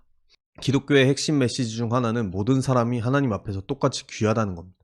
설교하는 사람도, 뒤에서 청소하는 사람도, 아이를 돌보는 부모도, 회사에서 회의하는 직장인도 누구나 소명과 가치를 갖고 일상에서 살아가는 존재라는 겁니다. 목사는 특별한 존재가 아닙니다. 만약 그렇게 보였다면 교회가 잘못 보여준 거예요. 그분들은 단지 좀 더 많은 책임을 맡은 사람일 뿐 똑같이 흔들리고 똑같이 위로가 필요한 사람들입니다. 그들의 수고는 존중하되 특권이 아니라 책임을 통한 존중이어야 할 겁니다. 자, 다음 질문입니다. 종교야말로 전쟁과 다툼의 가장 큰 원인이 아닌가? Imagine there's no heaven. 존 레논의 노래인 Imagine의 한 구절입니다. 역대 최고의 뮤지션이 지은 노래답게 멋진 멜로디에 또 심오한 내용을 담아낸 곡이죠. 심지어 가사를 뜯어보면 굉장히 파격적입니다. 만약 종교도 없고 천국도 없다면 결국 이 세상의 전쟁도 증오도 사라지고 인류는 평화를 찾을 거라는 희망을 담고 있죠. 실제로 많은 사람들은 이 노래의 가사에 공감합니다. 이렇게 생각을 하면서 말이죠. 전쟁의 근본 원인은 종교다. 인류가 종교만 없었어도 훨씬 평화로웠을 거다. 정말 그럴까요? 이번 질문을 통해서 한번 살펴보도록 하겠습니다. 우선 종교의 이름으로 저질러진 수많은 악행들을 외면할 수는 없습니다. 특히 기독교의 역사 안에서 일어난 십자군 전쟁, 마녀사냥 또는 종교재판과 같은 사건들은 고통스럽게 되짚어봐야 할 과거입니다. 그것들을 제가 미화하거나 정당화할 생각은 없습니다. 오히려 이런 일들이 있었기 때문에 기독교인은 반면교사로 삼아서 더 조심해야만 합니다. 하지만 그렇다고 해서 종교 자체가 폭력을 부추긴다는 결론으로 바로 도달하는 건 조금 섣부른 도약입니다. 기독교인의 핵심 가르침은 바로 예수의 가르침이겠죠. 만약 기독교인이 아니더라도 예수가 원수 사랑과 아가페 정신을 가르친 성인이었다는 사실만큼은 다 알고 있을 겁니다. 정말로 그렇습니다. 기독교의 핵심 정신 중 하나인 희생은 오른뺨을 맞으면 왼뺨도 돌려대라 로 요약될 수 있습니다. 기독교는 본질적으로 폭력을 정당화할 수 없는 종교입니다. 기독교 신앙은 기본적으로 더 큰 영광을 위해서 억울함을 견디는 일에서부터 시작되었으며 자신을 위한 복수보다 타인을 위한 용서를 더 소중히 여깁니다. 혹자는 구약 성경 안에 담긴 폭력적인 장면들만으로 기독교의 폭력성을 부각하고는 합니다. 최근 인스타그램에서 본 비유가 있는데요. 유대교를 애니메이션 1기 외에는 전부 설정 붕괴라고 생각하는 팬들로 기독교를 2기, 이슬람을 3기까지 정사로 인정하는 팬들로 비유한 것을 봤습니다. 굉장히 재미있는 비유라고 생각하지만 여기에 약간 덧붙이고 싶은 부분이 있습니다. 신약 성경은 단순히 구약 성경의 속편이 아니라는 겁니다. 애니가 아니라 게임으로 비유를 한번 해보자면 신약은 구약 성경의 DLC, 즉 추가 컨텐츠도 아닙니다. 이 속편과 DLC의 특징이라면 전편을 있는 그대로 놔두고 건드리지 않는다는 점입니다. 하지만 신약 성경은 구약의 확장팩입니다. 요즘 게임을 하는 사람들에게는 확장팩이라는 방식이 좀 생소할 수도 있지만 한때는 거의 모든 패키지 게임에 확장팩이 있었다고 봐도 과언이 아닙니다. 스타크래프트 오리지널이 있으면 브루드워라는 확장팩이 있고 디아블로2 오리지널이 있으면 파괴의 군주라는 확장팩이 있었습니다. 이러한 확장팩의 특징은 단순히 컨텐츠를 추가하는 것을 넘어서 오리지널에 해당하는 분량들마저 완전 새로운 게임 방식으로 덮어버린다는 점에 있습니다. 마리는 더 이상 스팀팩 쓰는 걸 두려워하지 않아도 됩니다. 메릭이 있으니까요. 하지만 럴커를 만나지 않게 새롭게 촉각을 곤두세워야겠죠. 이것이 바로 확장팩이 바꿔놓은 게임의 법칙입니다. 신약은 구약을 더 이상 동일한 눈으로 바라볼 수 없게 만듭니다. 신약의 정신으로 새롭게 해석해내야 하는 부분들이 있는 겁니다. 이것이 바로 신약의 저자들이 계속해서 시도했던 글쓰기 방식이기도 했습니다. 그럼에도 불구하고 아브라함 계열의 종교 때문에 전쟁으로 죽은 사람이 가장 많지 않냐? 이렇게 묻는 사람들도 있을 겁니다. 우선 종교가 가장 많은 사람을 죽였다는 주장은 사실과 다릅니다. 막연한 느낌이나 선입견 때문에 그런 주장을 하는 경우가 많은데요. 저는 이렇게 말하는 분들에게 꼭 묻고 싶은 게 한 가지 있습니다. 정말로 종교가 없었다면 인간은 아무런 폭력도 전쟁도 저지르지 않았을까요? 20세기는 역사상 가장 많은 피가 흘러내린 시대였습니다. 그런데 그 피의 대부분은 종교가 아니라 이념, 정치, 권력투쟁 때문에 흘려졌습니다. 히틀러, 스탈린, 마오쩌둥 같은 사람들은 모두 무신론적인 체제 하에서 수천만 명의 생명을 앗아갔습니다. 특별히 수많은 교회가 폐쇄되고 성경이 불태워지고 신앙을 지키려는 사람들은 고문과 수용소 속에서 죽음을 맞이했습니다. 러시아 정교회의 교회 수는 스탈린 치하에서 1917년 약 4만 6천 개에서 1939년 200개로 감소했습니다. 1937년에서 1938년간 대숙청 기간 동안에는 약 16만 8,300명의 성직자가 체포되었고 그중 10만 6,300명이 처형된 것으로 추정됩니다. 어떤 사람들은 히틀러조차 기독교에 뿌리를 두고 있다고 주장하는 경우도 있습니다. 물론 일부 교회가 나치에 침묵을 하거나 심지어 협조했던 것 사실입니다. 하지만 그런 현실은 인간의 나약함을 보여줄 뿐 기독교의 본질에 대한 판단과는 크게 관계가 없습니다. 당시에도 본회퍼 같은 목사들은 히틀러에 맞서서 저항하다가 형장의 이슬이 되었고 독일의 고백 교회와 같은 순수한 저항 운동들이 존재했습니다. 히틀러가 기독교를 언급했다고 해서 나치가 기독교에 기반한 것이라면 같은 기준으로 니체의 초인 사상이나 진화론은 나치를 만든 학문이 되고 맙니다. 하지만 이 시대에 만약 그런 주장을 하는 사람들이 있다면 멍청한 취급을 받겠죠. 이처럼 기독교가 나치를 지지했다는 말도 논리적으로 동일하게 멍청한 이야기입니다. 한 번은 이런 댓글을 본 적도 있습니다. 종교 때문에 죽은 사람이 제일 많다니까요. 그래서 제가 통계를 보여주세요 라고 했더니 순교자 수까지 포함해서 종교 때문에 죽은 사람이다 라고 말을 하시더군요. 그거는 정말 어불성설입니다. 만약 이런 식이면 홀로코스트의 원인도 유대인 때문이라고 말할 수도 있어요. 다른 사람들에게 희생당한 것까지 종교 때문이다 라고 말을 할 수는 없는 법이죠. 종교 간의 전쟁도 마찬가지입니다. 우리는 국가 간의 전쟁을 보면서 국가 개념이 문제야, 국가라는 걸 없애야 돼 라고 말하지 않습니다. 국가라는 것도 결국 종교처럼 하나의 추상적인 개념이거든요. 유발 하라리는 종교와 국가는 모두 인간이 만들어낸 상징이라고 말을 합니다. 그런데 국가를 위해 싸우는 건 숭고하다고 말을 하면서 종교를 위해 싸우는 건 미개하다고 말하는 건 조금 이상합니다. 전쟁은 기본적으로 사람이 사람을 죽여서 원하는 것을 얻어내는 일이고 원래 어지간한 말로는 정당화되지가 않습니다. 그렇다면 진짜 전쟁의 원인은 무엇일까요? 저는 이 질문을 깊게 고민해 본 적이 있습니다. 그리고 결론은 언제나 하나였습니다. 전쟁의 진짜 원인은 종교도 아니고 국가도 아니고 이념도 아니고 인간 자체의 악함입니다. 인간은 원래 여러모로 부족합니다. 자신이 가진 것을 잃을까 두려워하고 남이 가진 걸 탐내면서 살아갑니다. 종교든 정치든 이념이든 이것들은 전부 그 본성을 감추거나 포장하는 수단일 뿐입니다. 한 예로 십자군 전쟁에서 십자가는 폭력과 정복의 상징으로 쓰였습니다. 하지만 상징 그 자체가 죄를 지은 건 아니겠죠. 어떤 상징이든 그것을 어떻게 사용하느냐에 따라서 의미는 달라집니다. 영화 조커에서 아서 플렉의 가면은 기득권에 대한 분노의 상징이었고 많은 사람들이 그 가면을 쓰고 거리에 나섰습니다. 또 다른 영화인 다크나이트에서는 배트맨의 가면이 상징으로 등장합니다. 이 가면은 질서를 지키기 위해 싸우는 정의를 상징했죠. 하지만 이 두 상징 모두 사람들에 의해서 왜곡되고 잘못 쓰여진다는 점에서는 크게 달라 보이지 않았습니다. 그럼에도 불구하고 배트맨과 조커의 상징을 동일하게 취급할 수는 없습니다. 그 목적과 의미가 극명하게 다르기 때문입니다. 십자가도 마찬가지예요. 지금까지도 병원과 고아원 벽에 걸린 십자가는 누군가에게 생명과 희망을 주는 상징일 겁니다. 하지만 십자군의 군기 위에 걸렸던 십자가는 누군가에게 공포와 트라우마를 남겼겠죠. 상징이란 것은 얼마든지 악용될 수 있습니다. 이 상징이란 말을 종교로 바꿔서 말을 해보자면 종교 또한 언제든지 악용될 수 있었습니다. 여기서 중요한 것은 그 상징, 그 종교, 이것들이 원래 품었던 본질입니다. 십자가는 누군가를 위해서 자기 목숨을 기꺼이 내어준 신의 희생을 상징합니다. 기독교는 그 상징을 기억하고 그 희생을 기억하는 사상입니다. 이것이 기독교의 본질입니다. 전쟁이라는 것은 결국 무언가를 빼앗고 짓밟기 위해서 발생합니다. 어떤 사람은 탐욕 때문에 침략하고 또 어떤 사람은 자신의 생명을 걸고 거기에 저항합니다.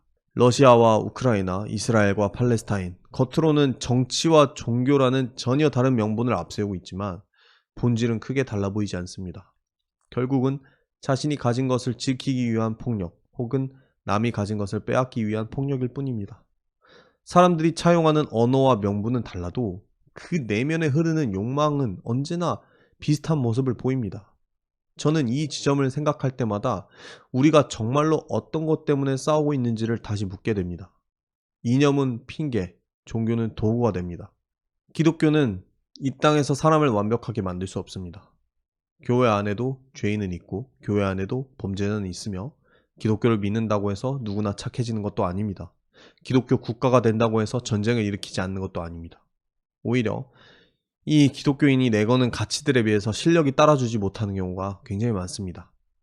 그래서 이런저런 문제들이 생겼을 때 기독교인들이 가장 먼저 비난받기도 합니다. 그럼에도 불구하고 저는 이런 질문을 던지게 됩니다. 과연 이성과 합리, 법만으로만 세상을 바꿀 수 있을까? 누구도 반론할 수 없는 도덕적인 당위를 제시하면 사람들이 순순히 그것을 따를까? 저는 그렇게 생각하지 않습니다. 인간은 무언가를 머리로 이해했다는 이유만으로 움직이지 않습니다. 자신의 존재를 흔들어 놓을 만한 희생, 그리고 은혜, 이런 것들의 마음이 완전히 무너질 때, 그리고 그것들이 재조립될 때 인간은 변화되기 시작합니다. 이것이 기독교가 꾸준히 추구해온 방향입니다. 이 원리를 따르는 사람들이 만들어 온 것이 2000년 기독교의 역사입니다. 그 안에는 좋은 순간도 있고 눈살 찌푸려지는 순간들도 있었습니다. 그럼에도 불구하고 저는 전체적인 방향에서 예수의 계획이 조금씩 이루어지고 있다고 믿습니다. 존 레논은 노래했습니다. 살인도 굶주림도 탐욕도 없는 세상을 상상해보라고. 그는 스스로를 몽상가라고 불렀고 자신처럼 생각하는 사람들이 많아지길 바랬습니다. 물론 그의 노래를 듣고 평화를 꿈꾸게 된 사람들도 많을 겁니다. 하지만 그는 결국 초대를 했을 뿐입니다. 이상적인 세상에 함께할 사람 손! 이라고 말했을 뿐이죠. 예수는 달랐습니다. 그는 그렇게 초대하는 대신 먼저 자신의 손에 못을 박았습니다. 이성을 말하기 전에 그 이상을 위해 자신의 몸을 던졌습니다. 기독교는 그 희생을 바라보면서 살아가는 종교입니다. 그리고 그 희생을 모방하려는 사람들이 이 땅에 학교를 세우고 병원을 짓고 교회를 열었습니다. 신이 인간에게 부여한 존엄성을 믿었고 그것을 지키기 위해서 때로는 싸웠습니다. 노예 해방운동의 중심에도 인권운동의 현장에도 3.1운동에도 복음을 믿는 사람들이 있었습니다. 계속 상기했듯 항상 아름다운 모습을 보였던 건 아닙니다. 기독교와 예수의 이름을 이용해서 악행을 저지른 역사는 분명히 있었고 오히려 기독교인들은 그거를 더 깊게 알고 기억해야만 할 겁니다. 하지만 이 모든 의문들에도 불구하고 만약 예수가 없었다면 이 세상은 지금보다 훨씬 잔혹했을 것입니다. 역사에 만약은 없다지만 오히려 만약이 없기 때문에 더욱 확실한 사실입니다. 예수를 따라 희생의 길을 걷는 사람들이 많아질수록 세상은 좀 더 나아져 왔고 앞으로도 더 나아질 수 있을 거라 믿습니다. 만약 그렇게만 된다면 종교뿐 아니라 그 무엇을 통한 폭력과 전쟁도 더 줄어들지 않을까 한번 꿈꿔봅니다. 자, 다음 질문입니다. 교회는 왜 동성애자를 차별하는가? 그러게요. 저 역시 교회에 묻고 싶습니다. 교회는 동성애자를 차별해서는 안 됩니다. 정확히 말하자면 그 누구도 차별해서는 안 됩니다.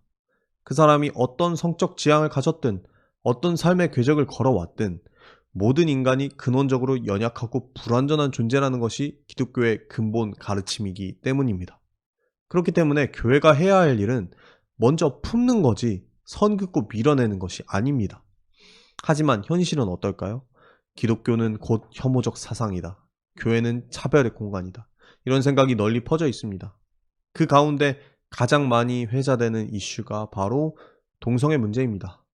꼭 교회뿐 아니라 정치와 사회 전반에 걸친 문제인 만큼 교회가 이 문제 앞에서 민감하고 공격적으로 나올 때 그 모습은 사람들의 머리에 쉽게 박힙니다. 그렇다면 왜 교회는 동성애라는 문제 앞에 이토록 민감하게 구는 걸까요? 우선 크게 두 가지 이유를 살펴보고 기독교의 본래 가르침은 무엇인지 그리고 그걸 회복하기 위해 나아가야 할 방향은 무엇인지 성찰해 보겠습니다. 자, 교회가 동성애에 민감하게 구는 첫 번째 이유는 일단 성경이 동성애를 죄라고 말하고 있기 때문입니다. 그렇지만 이 부분에 대해서도 기독교 내에 다양한 해석이 존재한다는 사실은 말씀드려야 할 것 같습니다. 예를 들어서 존 보스웰 같은 신학자들은 성경이 금지한 동성애는 오늘날의 상호적인 사랑의 관계가 아니라 권력에 기반한 일방적 관계를 뜻하는 것이었다고 말합니다. 실제로 로마서 1장, 고린도전서 등에서 등장하는 동성애에 대한 언급은 고대 로마 사회에서 성인 남성이 소년을 대상으로 하는 착취적인 형태를 염두에 두고 있었을 수도 있습니다. 물론 이에 대한 반론들도 많이 있습니다. 그래서 여전히 동성애를 죄로 보는 보수적 시각이 더 널리 받아들여지고 있죠. 저 또한 여러 가지 공부를 해봤지만 여전히 성경이 동성애를 죄라고 말하고 있다는 입장입니다. 단순히 고대 사회에 존재했던 구조적인 문제만을 지적한 것이냐, 이렇게 보기에는 여러 가지 어려움이 있기 때문입니다. 제가 여기서 깊은 성경 해석 논쟁을 다루지는 않을 겁니다.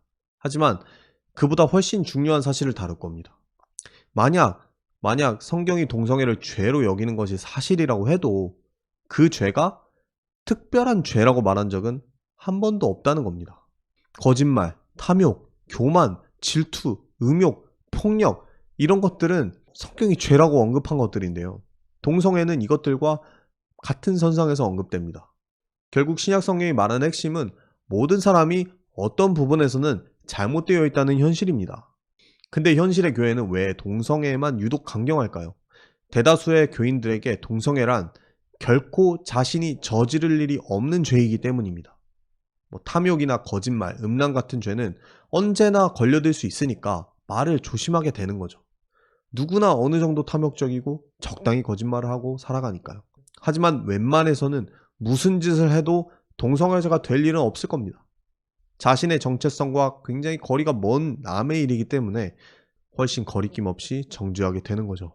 기독교 작가인 C.S. 루이스는 자신은 도박을 정죄하지 않는다고 말한 적이 있습니다. 왜요?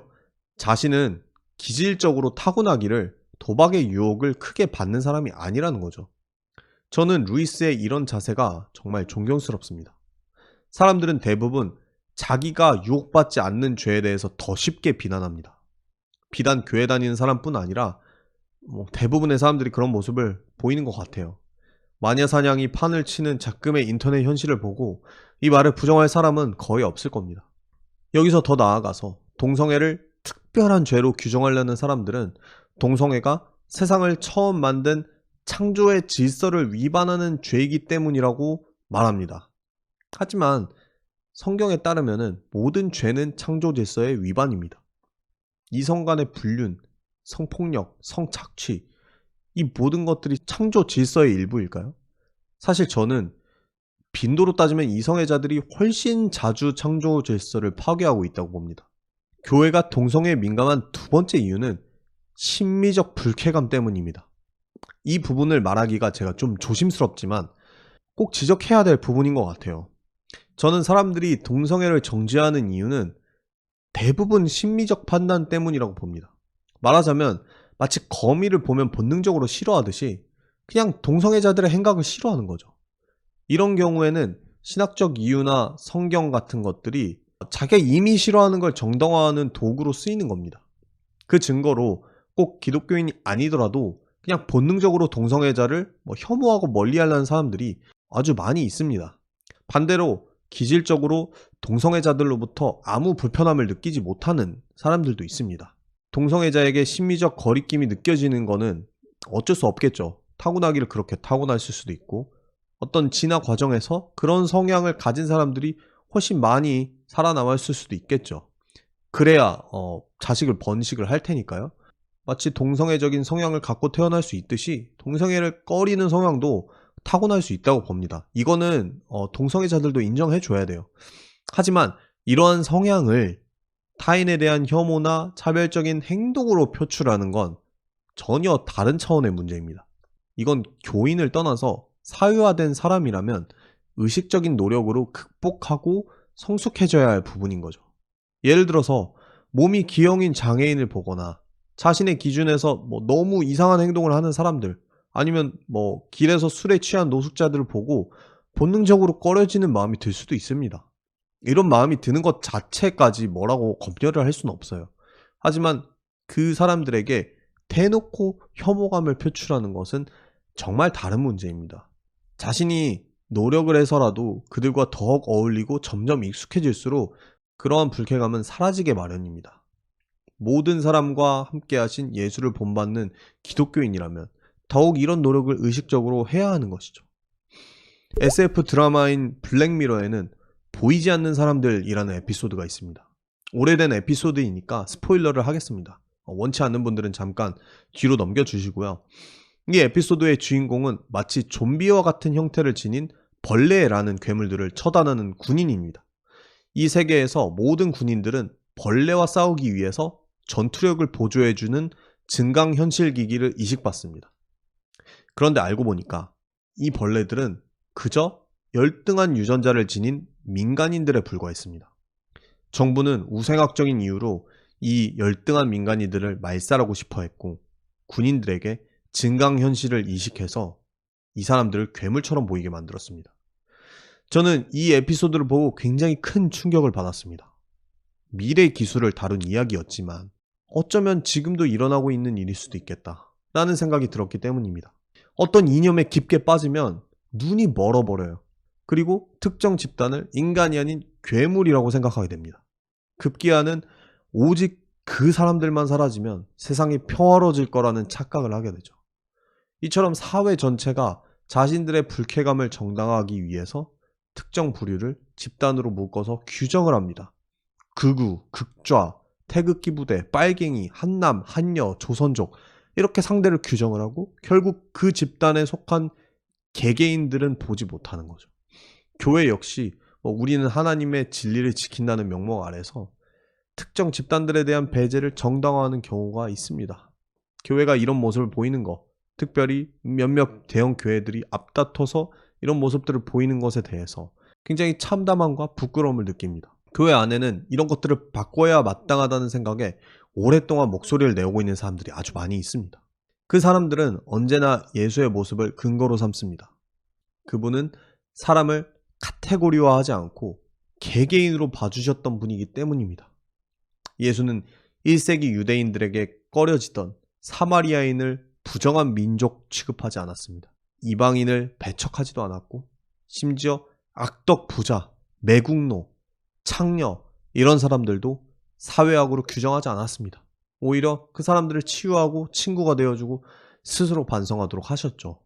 예수는 늘 이 사람들을 개별 인간으로 대했고 그들의 아픔과 이야기를 듣고 이름을 불러줬습니다.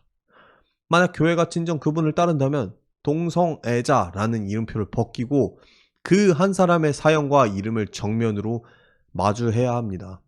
세상이 많이 바뀌었다지만 여전히 이 사회에서 동성애자로 살아가는 것은 쉽지 않을 겁니다. 굳이 교회가 아니더라도 많은 사람들로부터 배척과 거리낌을 받을 거예요. 그 배척에 기독교인이 숟가락을 얹는 일은 없어야 될 겁니다. 또한 동성애자들 중에도 그리스도인들이 있습니다. 동성애적 기질을 가지고 있지만 신앙과 성경 앞에서 씨름하고 공동체 안에서 열심히 살아가는 분들이 꽤 있는 걸로 알아요. 그들은 교회 안에서 정체성을 밝히는 순간 관계의 어려움을 겪게 될 걸 알고 있을 겁니다.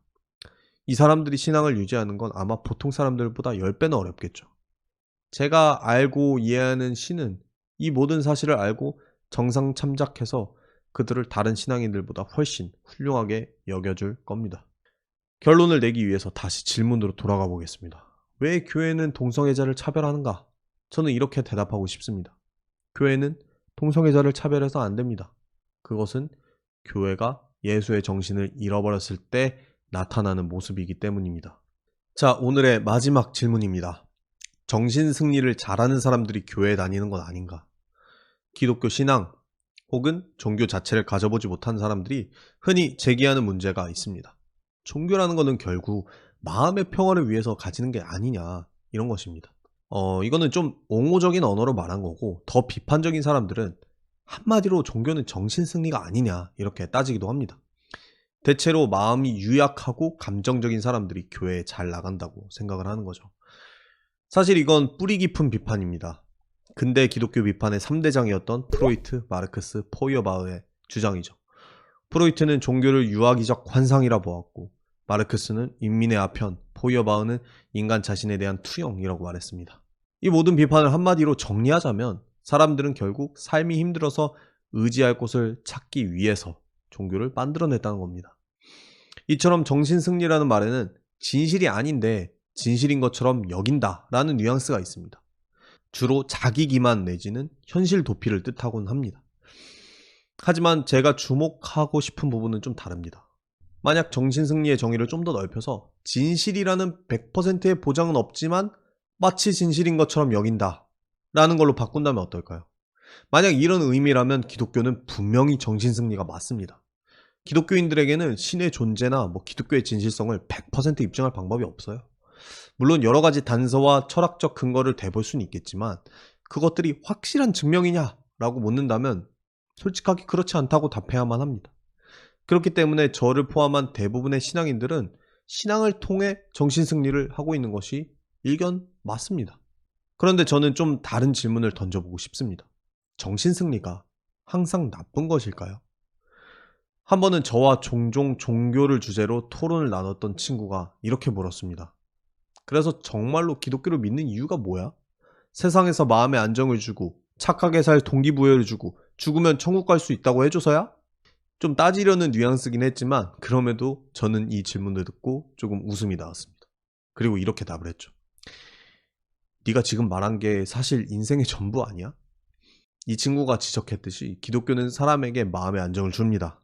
심지어 기독교를 비판하는 사람일지라도 기독교가 마음의 평화를 준다는 점은 인정하고 갑니다. 오히려 그 점에서 종교가 나약한 이들을 위한 거다라는 비판이 나오는 거니까요. 어찌됐든 기독교는 그런 걸 제공을 하고 있습니다.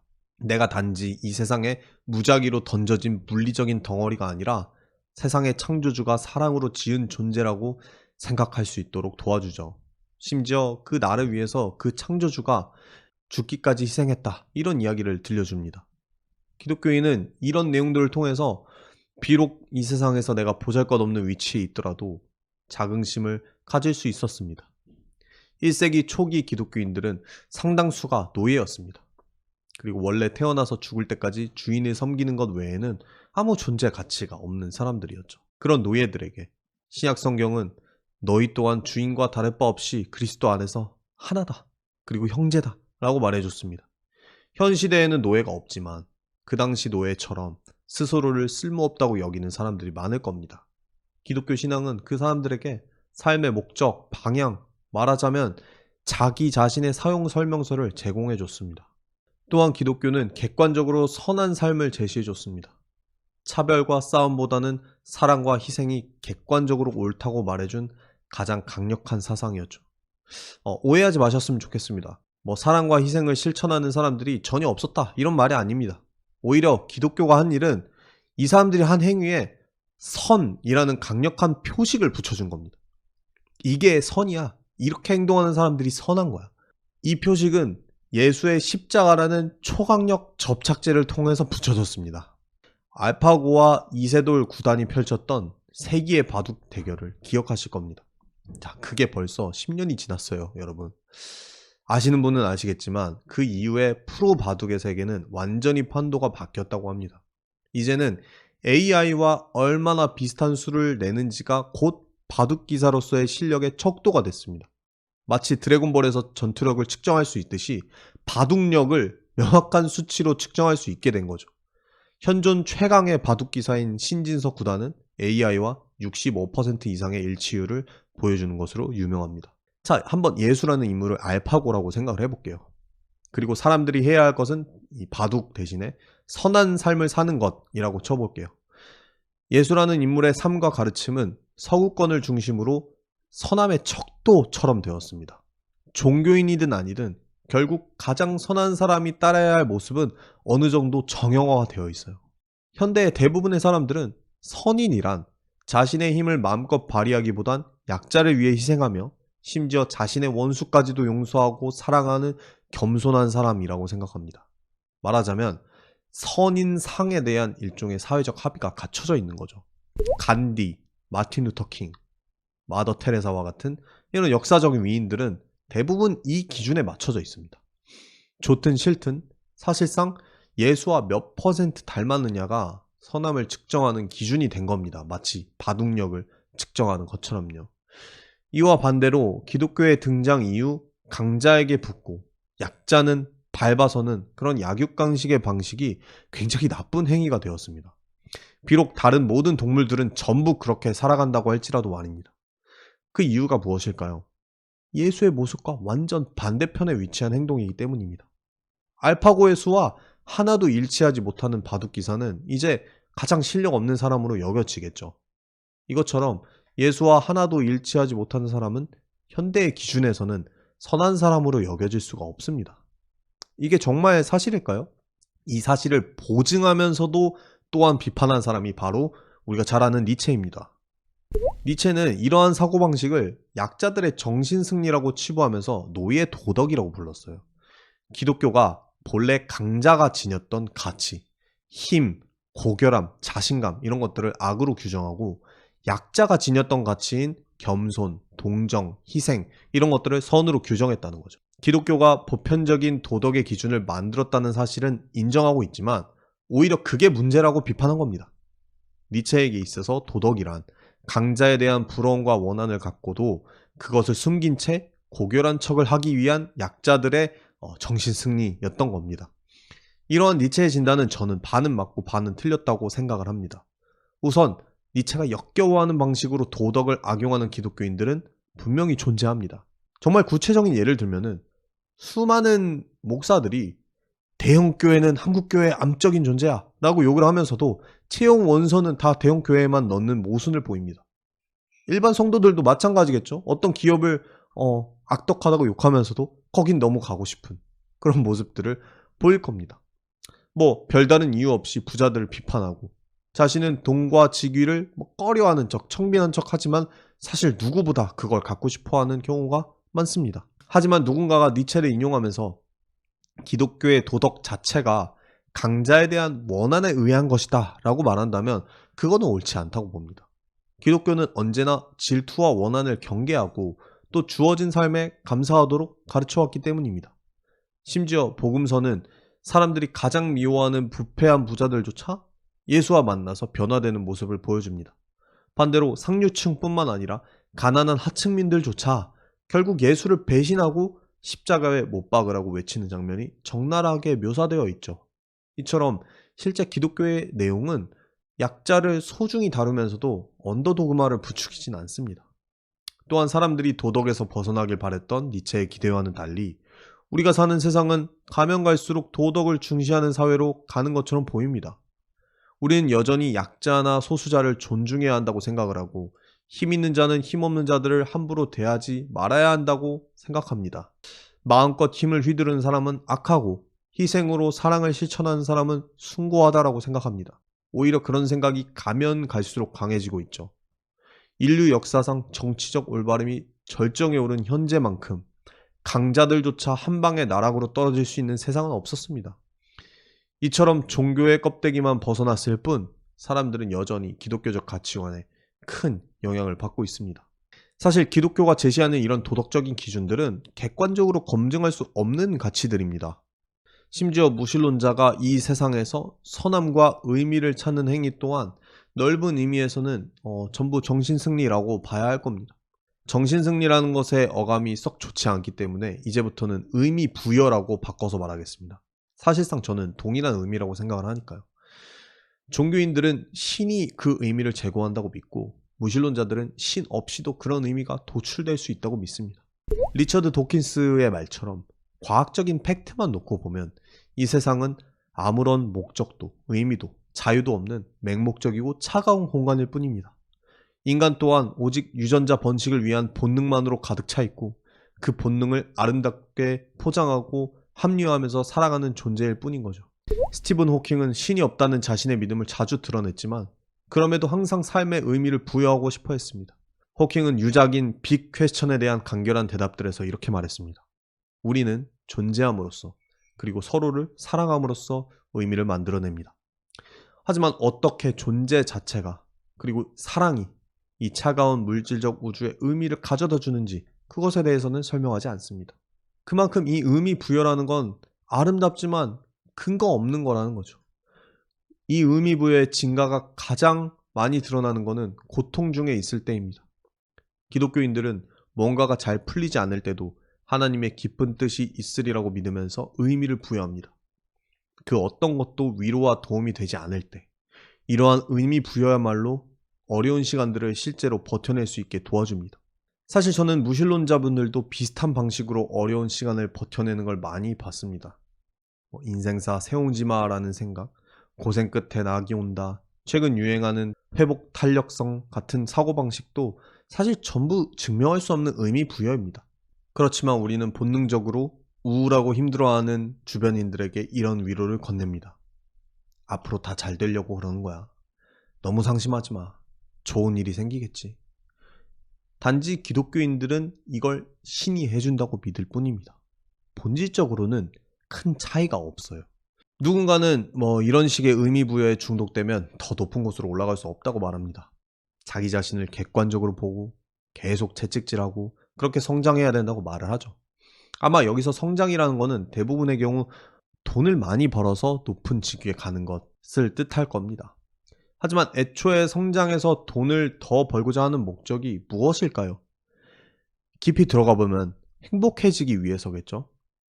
그렇지만 애초에 높은 직위와 돈이 있어야 행복하다는 생각 또한 일종의 믿음이자 의미 부여에 불과합니다. 물론 돈은 정말 중요한 도구죠. 어떻게 벌고 어떻게 쓰느냐에 따라서 큰 행복을 줄 수도 있고 불행을 꽤 막아줄 수도 있습니다.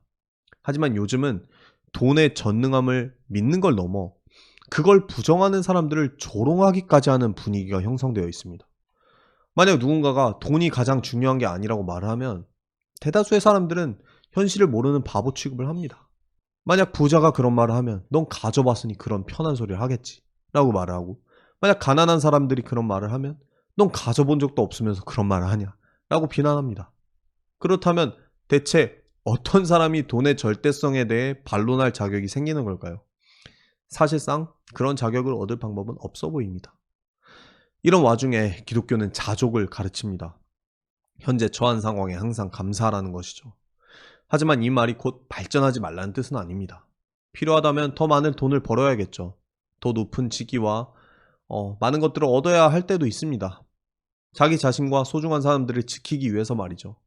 하지만 이 모든 과정을 거치면서도 결핍으로 스스로를 채찍질하기보다 이미 허락된 것들에 감사하면서 매일을 보내고 또 내일을 위한 힘을 얻을 수도 있습니다. 결국 자족이라는 것은 목표 없는 삶이 아니라 결과에 대한 집착을 버리고 과정 자체에 감사하는 태도입니다. 특별히 이 모든 과정을 창조주께서 허락하셨다는 생각은 우리의 삶에 더없이 큰 만족감과 기쁨을 부여해 줍니다. 흔한 편견과는 달리 이 사람들은 정신이 유약한 사람들도 아니고 머릿속이 꽃받친 사람들도 아닙니다. 오히려 이 사람들이 더 강한 정신을 가진 사람들입니다. 부정적인 생각은 누구나 쉽게 떠올립니다. 10년째 백수 생활을 하는 사람이든 연예인이든 기업의 대표든 누구나 부정적인 생각이 자연스럽게 닥쳐오는 것을 느끼겠죠. 모든 사람은 각자의 짐을 지고 살아갑니다. 남들이 보기에는 꿀 빨고 쉬워 보이는 인생조차 깊게 들어가면 각자만의 전투를 벌이고 있습니다. 이런 상황에서 긍정적으로 사는 것은 큰 노력이 필요한 일입니다. 힘들 때 웃는 사람이 정말로 인류입니다. 저는 이 대사가 그냥 밈처럼 되어버린 게 참 안타깝습니다. 냉소적인 사람들은 스스로를 똑똑하고 합리적이라고 생각하지만 힘들 때 부정적인 말을 내뱉고 부정적인 생각을 하는 것은 어린아이도 할 수 있을 만큼 쉬운 일입니다. 실제로 뇌과학적 연구들도 대체로 긍정적인 마인드를 위해 노력하는 것이 훨씬 이득을 가져다 준다고 말합니다. 종교, 도덕 이런 걸 떠나서 그냥 효율성의 측면만 봐도 냉소적인 사고방식이 전혀 도움이 되지 않는다는 것이죠. 그렇기 때문에 우리는 더더욱 삶에 아름다운 의미를 부여하면서 또 하루하루를 감사하면서 살아가는 편이 좋습니다. 종교가 있든 없든 우리는 앞으로도 많은 것들에 의미를 부여하고 또 정신승리를 하면서 살아갈 겁니다. 그렇다면 무엇을 통해 그런 것들을 할 것인가가 중요해집니다. 앞서 말했듯 기독교를 통한 의미 부여는 자족하는 삶의 자세를 강조합니다. 그런데 대체 어떻게 자족을 할 수 있는 걸까요? 삶에 항상 좋은 일만 있는 거 아니잖아요. 여기서 기독교가 허락하는 또 다른 비결을 소개하겠습니다. 그건 바로 예언자적인 자세입니다. 보이지 않는 미래를 눈앞에 보는 것처럼 산다는 의미죠. 어떻게 그럴 수 있을까요? 기독교인들은 자신이 믿는 신에 대한 인격적인 신뢰를 지니고 있습니다. 지금 처한 상황과 상관없이 말입니다. 이 신뢰를 바탕으로 결국 오늘 주어진 이 하루가 나에게 가장 좋은 길이고 나의 인생의 시나리오에서 꼭 필요한 일임을 확고히 믿고 따를 수 있는 것입니다. 가끔 인생을 살다 보면은 어려운 일이 닥쳤을 때, 야, 이것도 1년 뒤에는 추억이 되겠지? 하고 생각해 본 적이 있지 않으신가요? 신기하게도 이 생각을 하는 순간 마음이 굉장히 편안해지는 것을 느꼈을 겁니다. 우리는 이거를 통해서 새로 일어날 힘을 얻습니다. 그 순간 우리는 예언자가 되는 겁니다. 아직 오지 않은 미래를 생생하게 믿으면서 이걸 통해 현재를 이겨낼 힘을 얻었으니까요. 기독교인들은 이런 예언자적인 태도를 매일매일 훈련하고 경험하는 사람들입니다. 심지어 이 사람들 중에는 이렇게 말하는 사람들도 있습니다. 결국 이러다 죽어도 뭐 천국에서라도 추억이 되겠지. 그럼 괜찮아. 이거는 자포자기가 아니라 일종의 경지입니다. 미래에 대한 궁극적 신뢰가 죽음까지도 초월해버린 태도죠. 이게 선행에 대한 열망과 합쳐지면 세상이 감당할 수 없을 만한 폭발력을 내게 됩니다. 구약 성경에 에스더라는 인물이 등장합니다. 이 인물은 왕비인데요. 자신의 민족을 위해서 목숨을 걸고 왕한테 간청하러 나가기로 결정을 합니다. 그리고 나가기 직전에 이런 대사를 남기죠. 내가 규례를 어기고 왕에게 나가리니 죽으면 죽으리다. 자, 처음 질문으로 다시 돌아가겠습니다. 정신승리를 잘하는 사람들이 교회에 다니는 건 아닌가? 맞습니다. 하지만 말 그대로 정신승리를 잘하는 사람들이 교회에 다닙니다. 아마 이 영상을 보기 전에 여러분들은 정신승리하는 기독교인들을 보면서 한심하다고 느낀 적이 있을지도 모르겠습니다. 기독교인뿐만 아니라 막 항상 긍정적인 이야기만 하고 긍정적으로만 사고하려는 사람들을 보고 왜 이렇게 현실 감각이 없지? 라고 생각했을지도 모르겠습니다. 하지만 이번 답변이 그런 생각을 조금이나마 바꿀 수 있었기를 바랍니다. 이 사람들은 하루아침에 이런 생각을 가질 수 있었던 게 아닙니다. 수많은 시행착오를 지니면서 마음과 정신을 단련한 겁니다. 이처럼 완성된 의미부여 능력은 세상의 어떤 풍랑도 이겨낼 수 있는 내면의 나침판이 되어줍니다. 저는 이러한 기독교식 의미부여, 아니 정신승리가 조롱거리가 아니라 오히려 뛰어난 삶의 기술이라고 자랑하고 싶습니다. 네, 오늘은 교회에 대한 질문 첫 9가지를 다뤄보았는데요. 이제 드디어 다음 영상은 마지막 9가지 질문 다루면서 이 긴 질문 여정을 끝내보려고 합니다. 이 답변들을 들으면서 또 더 의문이 드는 부분이나 아니면은 더 묻고 싶은 부분들, 그런 것들이 있는 분들은 댓글 남겨주시기 바라고요. 앞서 말씀드린 것처럼 나중에 또 라이브 스트리밍을 통해서 더 많은 질문 받고 답하는 시간 갖도록 하겠습니다. 감사합니다.